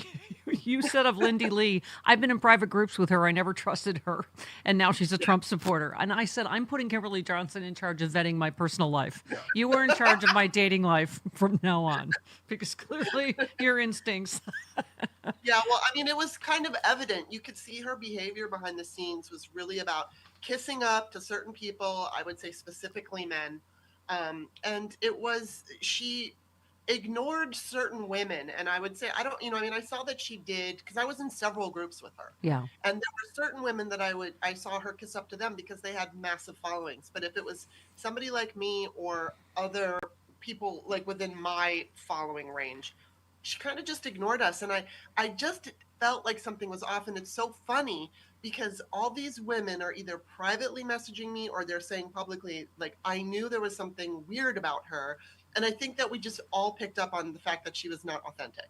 You know, she was just out there for clicks and attention. Yeah. Well, I mean, and, I said off the top of the show, Kimberly, like, I'm not going to apologize for showcasing amazing progressive voices over the last 20 years. And, 99.9% of them are you and Bob Seska and people like that remain amazing progressive warriors. So, let those of you who's never been, tricked by someone or disappointed by someone, throw the first stone. Because I've seen online, like, oh, Stephanie Miller fell for it, hook, line, and sinker. Well, lots of people did because she had a large following. She was young. She was Asian. She was, her tweets were saying all the, putting out the messaging that we wanted to put out there. Exactly. So, yeah, you're right. But I personally, Kimberly, our audience that has learned to trust us over how many years, and so I do feel like people are like, oh my God, I thought she was great at Philly Sexy Liberal or when she's been on the show. So, as our audience automatically supports the people that we platform because, there's so many amazing voices out there. So it's a personal disappointment. I will give you that. Right. But I mean, this has happened before. We were talking before the show started that there was, I won't say his name, but there was another We've had a couple of clinkers. Yes, we have. I know one that messed up your pool. He and I tried with him, I really, he was on my show. I was on his show. and we were having not a love fest, but we tried to have a love fest. And it was funny though, because initially I'm not going to say his name, but first interaction I had with him was, I think he suggested that we punch Nazis. And both Bob and I were like, no, let's not go to the violent. And so I wanted, like, I didn't necessarily like his messaging at first, but then he and I were both on the same page with Elizabeth Warren, and and it was like I really thought, okay, let's make this work. And I knew he was on your show, so sometimes people say all the things and they appear to be one way, and then you find out later. So it's not your fault or anybody's fault. No, but you make a good point, Kimberly. As liberals, we tend to be like that, And if someone's on Bob's show, I trust them right away. You know what I mean? I'm like, oh, if they know, And so I think we all sort of are liberal helpers, and we trust each other. But this is not just liberals, Kimberly. This is humankind. We've all been tricked or grifted by someone, or conned by someone, or disappointed by someone who we felt betrayed us. I mean, on a larger scale, I feel like ABC betrayed us. It's like, talk about bending the knee. And as Jody said at the top of the show, they would have won that lawsuit. He was quoting what a judge said about that he is an adjudicated rapist. And so they didn't have to apologize or pay that out. They did, but this is what Trump's going to do, is try to make people, fear going broke enough that they'll just give up. And it just makes you wonder, like, why are these, whether it's Mika or Joe or ABC or Christopher Wray, what's going on? It's weird, because it seems like everybody's just like, their knees are bending and they're falling immediately. There's no backbone. And that's what's concerning me about what's coming up after January 20th, because if it's already happening now, and it's our legacy media, I mean, the ABC is as legacy media as you get. And what are we going to see? I mean, is it because they want that access and they're just capitulating for the access? Is it something more nefarious? I don't know. It's upsetting. And that's why there was such a backlash to Joe and Mika going to Mar-a-Lago and bending the knee, because it's like we keep saying, you can model cowardice or courage. And I think that, honestly, people are on our side are going to be drawn to the people modeling courage, like you and like Bob and like Mark Elias and Allison Gill. And, there's so many people in our universe that are so amazing, and there's 75 million of us. And so I think, it's interesting. Kimberly, when you said, I'm not going to say his name, Chris knows that. We don't ever trash people that have been on the show, whether I've worked with them or I just don't mention them again. I'm not going to engage in trashing anybody. I think the Lindy Lee thing is just because it's so high profile and it's so all over social media. And it's for people that don't know and just tuned in. We thought she was this amazing Democratic activist who had a huge social media following. Again, young, diverse. She was Asian. She was able to raise a lot of money. Yeah, first person in her family. She, English wasn't even her first language. I mean. So anyway, but yeah, so now she's become the Democrat bashing Fox News person, I guess, and sucking up to Fox News and how great Pete Hegseth is and how horrible, Joe Biden and Kamala Harris are. And I think a lot of people on a large scale feel really disappointed and betrayed. Yeah. And I would like to say, though, people are calling her a turncoat. I don't think she's a turncoat. I think she's just an opportunist who's touch your finger and where is the money coming from now? Yeah. And it's sad, she acted for us. She did a great performance as a Democratic activist, and we all pretty much bought into it. Even though I didn't like her, I didn't think, I just felt that I couldn't put my finger on it, really. I didn't like her behavior behind the scenes, but I didn't think, if we lose, she's going to go to Fox and start praising Trump. I never assumed that. Yeah. I was saying there was a lot of look at me and here's my TV appearance and look how much money I've raised. But I thought, quite honestly, a lot of people are self-promoting that do what we do for a living. And you're like, that's part of it. But I thought it was, you retweeted, to your point, Fred Wellman, who said, let's be clear, I'm not aware of Lindy Lee having ever worked on an actual campaign. I think she ran for Congress twice and lost. But she had a ton of money and was buying her way into fundraisers and events and complaining if she didn't get a picture with the VP. She isn't a Democratic official, and she sure isn't a political strategist. And you just said she isn't and he also said she's not a DNC official in any way, shape, or form. She's a donor. But as Chris said, she'll say what Fox News wants her to say about Democrats. Now she's going to bash Democrats. That gets her more invites. And it says on the Chiron, Democratic official, Lindy Lee, she's not a Democratic official. And speaks for the Democratic Party or whatever. So, but I think as a woman, Kimberly, just the fact that she threw Kamala Harris under the bus by going, she's ruined it for all women now. It's like, The one person you cannot blame in any of this is Kamala Harris. Right. Like, she ran an amazing campaign given the shortest runway in history. Well, the same thing could be said about Donald Trump because he lost in 2020, so I guess he ruined it for all white men, right? Right. Yeah, right. Or orange men, whichever. Exactly. Yeah. Orange men with piss yellow hair. Yeah, I mean, it just, but you were saying you'd never heard of her, and then she was everywhere. Now she's on Fox praising Trump, and you just said so many opportunists out there, and liberals are too quick to trust those who say what we want to hear. I mean, you know, Chris keeps pointing out that all my former Republicans are going to sting me when we get to the other side of the river. But a lot of us are like, I don't care. You know, I need any ally in this fight against what you and I know is really the biggest existential threat we've ever seen in our politics. I'm like, fine, come on in, Joe Walsh, Michael Steele, whoever, you know. So, but I get what you're saying. I'm like very jaded, and I'm still, you know, trying to find my equilibrium from what happened, and sometimes, you know, I'm tweeting out things, or I don't want to say tweeting because I'm not really on Twitter anymore, but I'm on Blue Sky and I'm posting things, and I'm just not going to say skeet. But anyway, I'll say something and then I realize people don't like it because I'm kind of being negative, so I delete it. But I feel kind of negative right now. And as far as Lindy's concerned, okay. That's okay.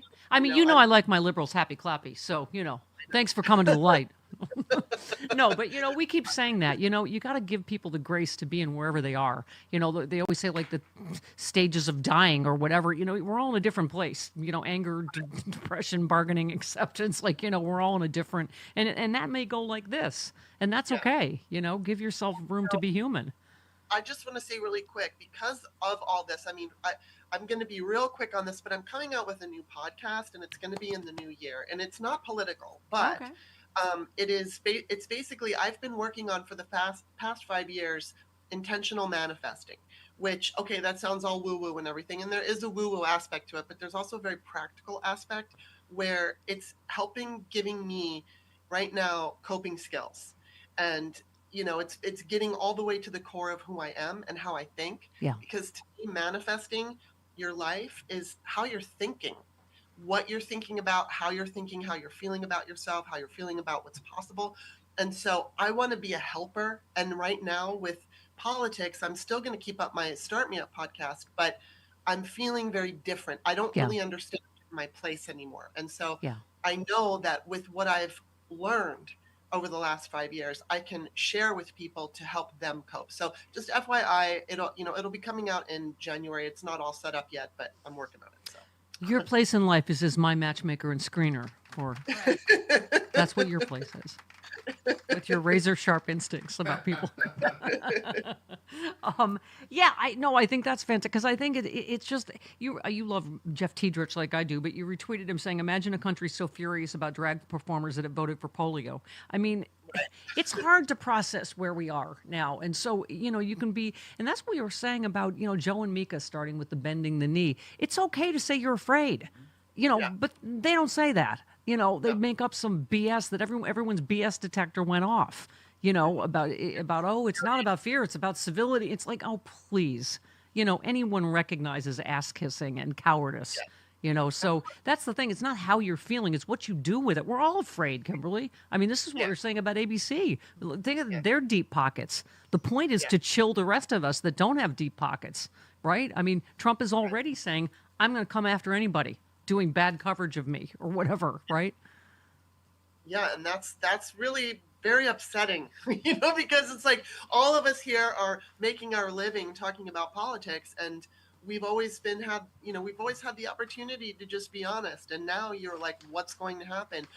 How is this going to go? Yeah. It's very frightening, and it's just, you know, and that's just the tip of the iceberg. Yeah. Because he's putting in this administration that is, it's like Bob and I are watching The Sopranos, and we feel like Tony Soprano would do a better job than Donald Trump. He's a better psychopath. All right. 21 minutes after the hour, we have...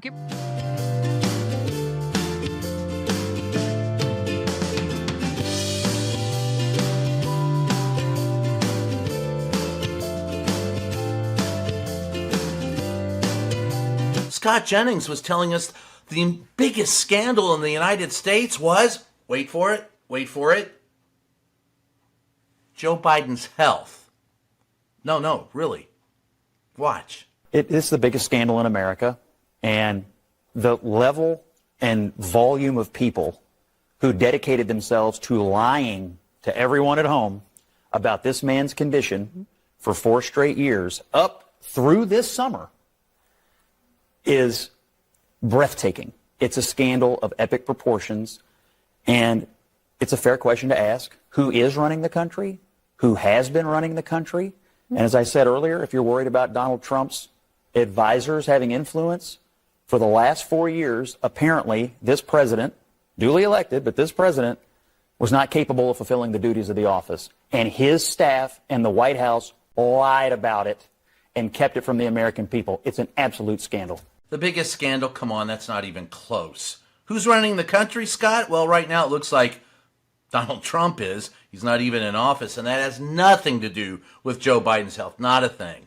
But who is running the country right now? Actually, it's Joe Biden. You want to know why I know it isn't Donald Trump? Because we spent 4 years listening to Donald Trump tell us it was infrastructure week at the White House and he was going to get it done. And he never did. Biden got that $1 trillion infrastructure deal passed. That's why I know Biden's in charge.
Kimberly Johnson of the Start Me Up podcast and just general awesomeness is here. You retweeted Mark Elias of the United States of. Mark Elias. Thank you.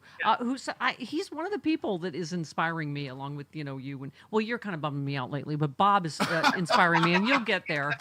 But you're pretty, so I don't care.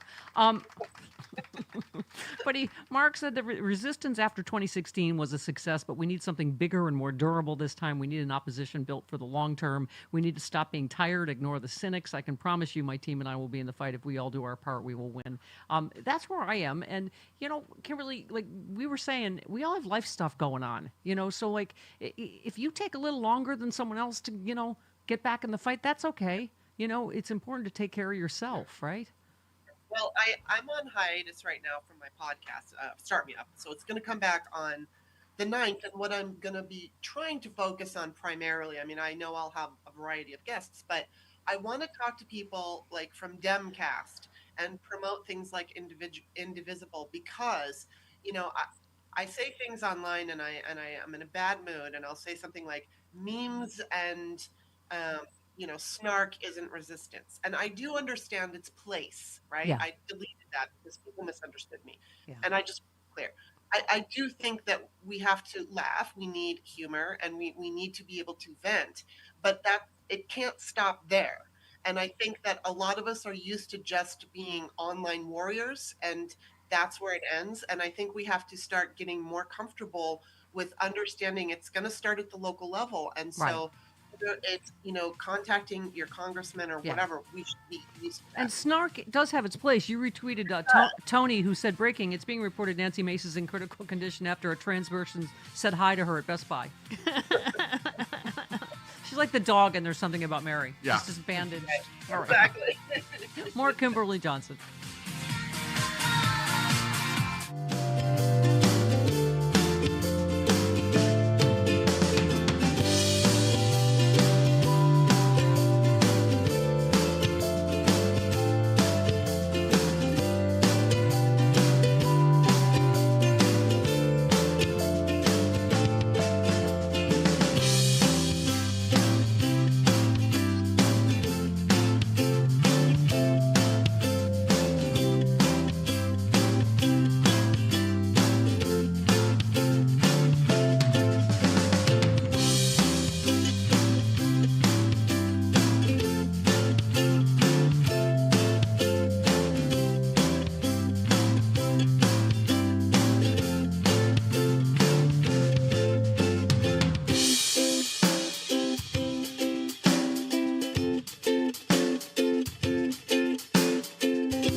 American democracy.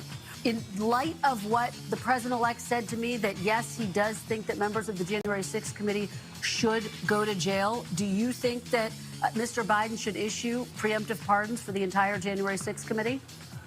Well, I think he might want to consider that very seriously. Look, that is an outrageous statement. This is what authoritarianism is all about. It's what dictatorship is all about. You do not arrest elected officials who disagree with you. Okay, I'm with you on that, Bernie. What is going on with Bernie? I just think we have to get our together, as on our side, because obviously I agree with everything he said there, but then he's like saying he shouldn't have pardoned Hunter Biden. When Republicans defend any illegal, whatever you want to call it, despicable thing Donald Trump does. And I don't know how you felt about that. I think Joe Biden was absolutely correct in pardoning Hunter Biden. I don't know why you're splitting hairs going, oh, these pardons would be okay, but that pardon was not okay, right?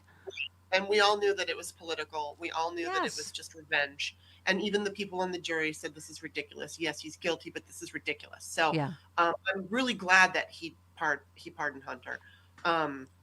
But yeah, I mean, with Bernie, back and forth. Sometimes I'm on the same page with him, and then other times no. Well, I just was saying too that he voted for every single thing that helped working people, and then the minute Democrats win the election, he's bashing Democrats, going, oh, they abandoned the working class. It's like you were there to get your face on the bill signing when you voted. You know that Joe Biden didn't abandon working people. So it's just. I think I get it. Everyone right now is scared. Everyone's looking for their place in the new, the new world order, right? Right. I can feel it, and I can just see in regular voters out there that there's a lot of anger, and there's a lot of not knowing how to feel about things, and that's totally understandable because we are in a new kind of era. But to say like, oh, I think whatever, it's a bad precedent, for him to precedent. Donald Trump doesn't give up about precedent. It's not going to affect anything he does. He's already said he's going to pardon the J6 rioters, right? It's like, well, now because he pardoned Hunter. I mean, it's like, what? The Democrats, we keep saying it. We got to stop playing by rules that don't exist anymore, right? Exactly. The rules, the norms, the traditions. This is all changed now, and unfortunately, we have a news media that is capitulating, and so we have to. I mean, this is a place where I've heard that it in an autocracy, it's at the very beginning when we have the most chance of not letting it take. I don't know how to say it, but right. So there's got to be. I mean, I know Mark Elias is talking about we've got the courts. Yeah. So I mean that's what we've got, and then again we have our individual power where we have to put pressure on elected officials. And by the way, this latest thing, the post office, after weekend reporting indicating Trump is actively thinking about avenues to privatize the U.S. Postal Service, progressives decried any such efforts. Well, are we going to be able to stop him? I mean, it seems like the Postal Service is the test case for what he's trying to do. He put in Louis DeJoy, who's completely incompetent, to destroy it, which he has, and then they make the case to privatize it. He should be in the jail. Yes, thank you, Chris, for that joke. That is so new. But yeah, I mean, this is the test case, is what they've done with Mark Pocan, what does he join us? Pocan. He joins us after the first of the year. Yes. Yeah. He said the post office is in our Constitution. There's no way we let Donald Trump privatize it. Fire his former pick for postmaster, DeJoy, and let a real professional run it like it should be run. The first priority is delivering mail. Cut the Pentagon's bloat if you want to save money. Well, I love Mark, and I'll talk to him about this, but they're not going to do any of that. They're not going to. That's not where they're going to cut bloat. Is the defense budget, and is the Constitution going to matter? The post, it's in the Constitution. I don't. I don't think it will, and that's what's worrying me, because I feel like for them the Constitution is just a word. It's not a document to. And I agree with fire DeJoy and put a real professional, but do you think Donald Trump's going to do that? No, the point of all these picks are they're people that don't believe in and are going to blow up the agencies they've been assigned to run, right? Yes. And what does that look like? What does that turn this country into when it's one after the other? How does that, where are we going to be? Right. Where are we? Oh, yes. Let's talk about Pete Hegseth. Yes. Okay. Oh, Pete no. Hegseth is a person, there are serious questions about him. And even in the recovery tour, so to speak, the we're fixing the PR of Pete Hegseth, some of the stuff that has come out is pretty shocking. I mean, a senator gave a pull-aside interview to a bunch of media where he talked about how he and Pete Hegseth have discussed how, if confirmed, Pete Hegseth would stop drinking. Like, these are not the kinds of pieces of commentary that you want senators to be doing in the halls of Congress. So maybe he gets confirmed. I'm not sure that Pete Hegseth being confirmed is going to be a DOD with someone at the helm with a lot of credibility. He is still really taking a beating, and I think for good reason. Speaking of bending the knee, I mean, how are you, Joni Ernst, who's been a woman in combat, who has been sexually assaulted in the military, humiliated into voting for Pete Hegseth? That says everything you need to know about the Republican Party today. It makes me wonder because, early on, I don't have it in front of me, but the Russian news agency put out a statement from a Vladimir Putin aide, which was basically like, okay, we helped Donald Trump, and now it's his turn to help us. And if he, a responsible leader will, something like that, all the wording that they say that it's just mafia type. And I feel like I don't blame everything on Putin and Russia, but to watch what's happening, we do know that Vladimir Putin is he always has been telling Donald Trump what to do. Yeah. And he does him even more now, so when you watch all of this capitulation, when you watch everybody just folding, what is going on? Yeah. Are threats behind the scene? And I'm not saying it's coming from Russia, but I'm saying that there is that Russian influence, and then there's Donald Trump, Yeah. and he has access to information on these people. To the point he's going to put a Russian asset in charge of our national intelligence. Tulsi Gabbard. I mean, yeah, I keep saying just cut out the middleman. Just make Putin the director of national intelligence. I mean, it's so... And she grew up in a cult. There's a magazine art. I think it's New York Magazine. I'm not sure, but you can Google it. That she grew up in a cult, so she's got that cult mentality. Yeah, yeah. Oh, she absolutely is a Putin pick. I gotta say for DNI. One more talking about RFK. I support RFK 110% to be the new secretary because I think he brings a lot to the job that's unique. He's going to shake up these departments. Oh, yes. But Donald Trump's in charge. He's going to be he's the guy in the White House that's going to be in charge, and RFK is going to report to him. So I have a lot of confidence and comfort in him being the new secretary because I know who's in charge at the end of the day. One thing that'll make polio a lot better. He's a what do you say? What do you say? What kind of pick is he? He's a diverse. Yeah, he's a diverse pick. Right. Well, that's a good adjective. Diverse. Yeah. Did you see? Was it this weekend? Bobby Kennedy tweeted a picture of his meal, and it's like this disgusting pasta, and he said it's raw meat, raw eggs, raw everything, chased with raw milk. I'm like, yeah, it was like gross. And there's bird flu going around, I guess, in raw milk. So let's just give it all to RFK and let him drink it. Yeah, drink up, everybody. Let's go, Darwin.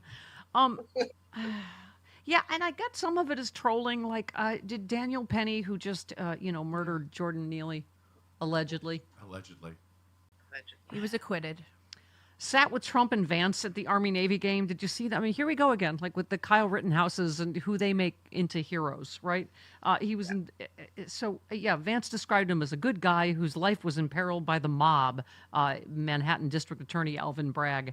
I mean, by the way, Tulsi Gabbard was also there, and Pete Hegseth went to the game.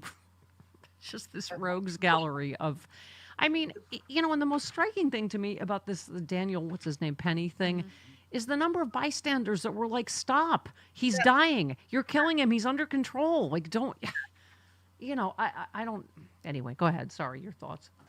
Well, this just brings me to the other guy, was Luigi Mangione. I mean, the thing that, I was seeing, and I was getting some blowback from people, but I've been seeing liberals putting him on a pedestal, and I just feel like we can't do that. Like, we can't. Not me. I understand that there's good that's going to come out of it, where we're going to talk about it in a way. We're talking about the healthcare system, and, it does make a difference.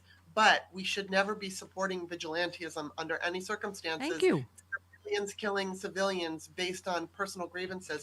And then, if Luigi were a man of color who didn't have a lot of money, I don't think that he would be put on a pedestal. Yeah. And so I think that we have to very careful about. No, I've been saying that every day, Kimberly. And that makes me mad when they're like, "Oh, the left is celebrating." I'm like, "No, nobody No. decent on the left I know is celebrating a murderer." but Everyone agrees the healthcare system is broken, but I know I saw a thing where the other inmates are like, "Free Luigi," and he's going through such a hard time. It's like, no, then we're aligned with the January 6th rioters, where their fill in the blank cause was, this election was stolen, and Trump said we have to fight or we aren't going to have a country, and so that was the justification for my violence, and then we're right. yeah.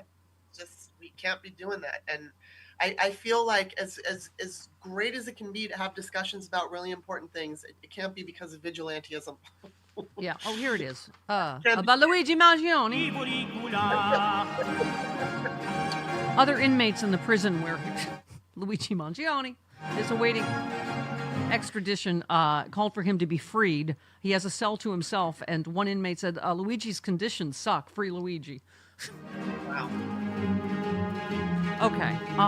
Then how do we have any moral, clarity when we say you shouldn't pardon the January 6th, criminals if we're like, we should just let, murderers out?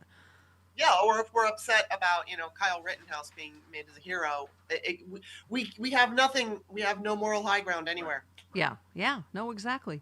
Kimberly, exactly when did we become a nation of insane conspiracy theorists? Marjorie Taylor Greene accused, of course she did, the U.S. government of being in control of the drones flying over New Jersey. She is the government. She is the government. She shared a Joe Rogan something video something. She's a part of the government. That some guy claimed without any evidence the drones could be operating, seeking missing Ukrainian nuclear warheads to radioactive waste. I'm like, as one senator was saying, like, foreign enemies are not going to fly a drone over Secaucus that we can easily capture. But we're controlling the weather too, so it's like we're using the drones to control the weather to do, whatever. Yeah. She is literally a professional government troll. Well, I was out to lunch with a friend of mine Saturday, and we were talking about the conspiracy theorists that were formerly in our lives, and we were like, the weird thing is, it's not just the anti-vax thing. It's once they believe one, they believe all of them. Just chemtrails, Bilderberg. I mean, slippery slope there, and yeah. And you just kind of, but I don't know that. Unfortunately, we've got this internet, right? So I don't think we're ready for it. But there's all kinds of conspiracy theories, and I saw this guy, this right winger, posted this man who is, it's not a political conspiracy, but he's saying that, and of course I can't remember his name now, but he's the artist with the white hair. What's his name? That popular artist who did Banksy? Warhol? Wait, Andy Warhol. Yeah. Oh, I'm sorry. Yeah. So- I thought we were talking about a so- current one. Yeah. Okay. Sorry. So this guy is saying that Marilyn Monroe died, and then basically she became Andy Warhol, What? and he's They were alive circling at the same time. I know, but circling things on the face to prove like, oh, this is where the mole was, and then Oh my he said, I God. think he said, Now- John J. Ramsey is Katy Perry. Oh God. Now, what do the maggots do when John Kennedy Jr. comes back to be vice president? What happens to Bobby then? Do you think there's going to be, I don't know. I know, right? Friction? A skosh? Will there be friction or no? Well, that's just, okay. Can you confirm, however, just, for our listeners, that you have in fact had sex in your refrigerator with Bob Seska? I think I started that conspiracy theory, but it was based on something very real that Bob Seska talked about finding a part on Amazon that went to its, that he said you guys broke in your refrigerator. Yeah, we broke it when we were having fun in the refrigerator, and then it was me though. I broke it. Okay, well, you little minx. Okay. Like, did the door snap off, or did like a shelf break? I think it was, I don't even remember what part it was, but it was, I think it might have been I don't know what it was. It was just some part of the refrigerator. Yeah, something. Yeah. It was in your back or in your, okay. Were you reenacting like 9.5 weeks or was it just? We always do. Every night. Yes. All right, 48. They got honey all over the linoleum.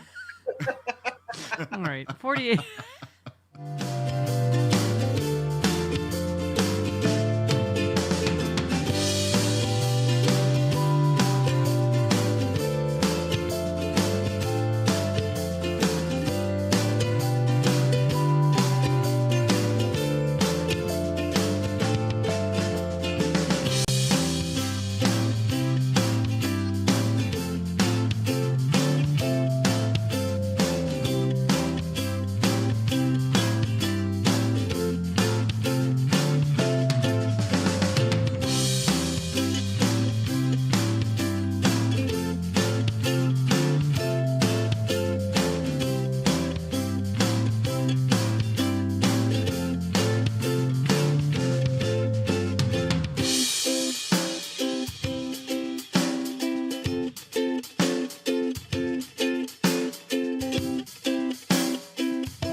Kimberly Johnson from the Start Me Up podcast. Chris, who said of the ABC settlement, knee bent, ring kissed, another legacy news outlet chooses obedience. I bet Bezos, Zuckerberg, and the rest are bummed that they will now need to match the $15 million payment to Trump in order to keep up with Disney. Does anyone have a list of legacy media that have not yet apologized to, praised, and or paid Trump since Election Day? Who said that?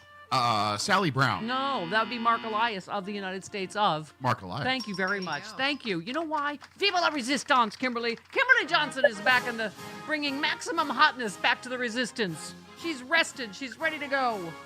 There are several Democrats that will not be attending the inauguration in the first act of Vive la resistance. We salute you. Jasmine Crockett's not going. Good. Steve Cohen, Escobar. They cited January 6th attack. Okay, Chris, one last one. Who said, I think Trump voters may be surprised to learn they voted to make polio great again? Peppermint Patty. No. Hillary Clinton, the once and forever queen of told you so. Vive la resistance. Okay. Sorry. I'm a little wobbly, Kimberly. There's a list I retweeted, whatever, on Blue Sky. It says, who has not bowed to the felon? ProPublica, Rolling Stone, PBS, Vanity Fair, Not Sure About the New Yorker, and Mother Jones. Yes. Yes, thank you. People fighting the good fight. This is Lucy Caldwell with what's his name, right-winged, Clay Travis, talking about Hegseth. They've come after Pete Hegseth with everything they got. They started with, he's a womanizer. You can't trust him. His wife's fabulous. They have a fantastic family. He's doing really well. Not a womanizer. Then they moved on to accused of a sex crime. Not a womanizer. Accused of a sex crime. Which he says was consensual. But there's a police report about. Let's not use the term really womanizer. important. Defend it. Don't defend it. But don't say womanizer. That's not what's at issue here. Thank you. An alleged sex crime isn't what's at issue. Thank you. That's, like woman. They just try to find ways to minimize. I love this whole these anonymous accusers. She's not anonymous. He paid her off so that she wouldn't come forward. Right. Exactly. Yeah. Yeah. That's just we're gonna be seeing so much more of this. Yeah. The downplaying of sexual assault and all of it. It's so ugly and disgusting. Yeah. Yeah. No, I mean, and the fact that they don't even ask Trump anymore about his, sexual assault conviction, by the way, anyway. We love you, Kimberly Johnson. Welcome back into my minimal bosom. We love you so much. Follow her on all the socials. Yes. Listen to the podcast. We love you, Kimberly. Mwah. Mwah.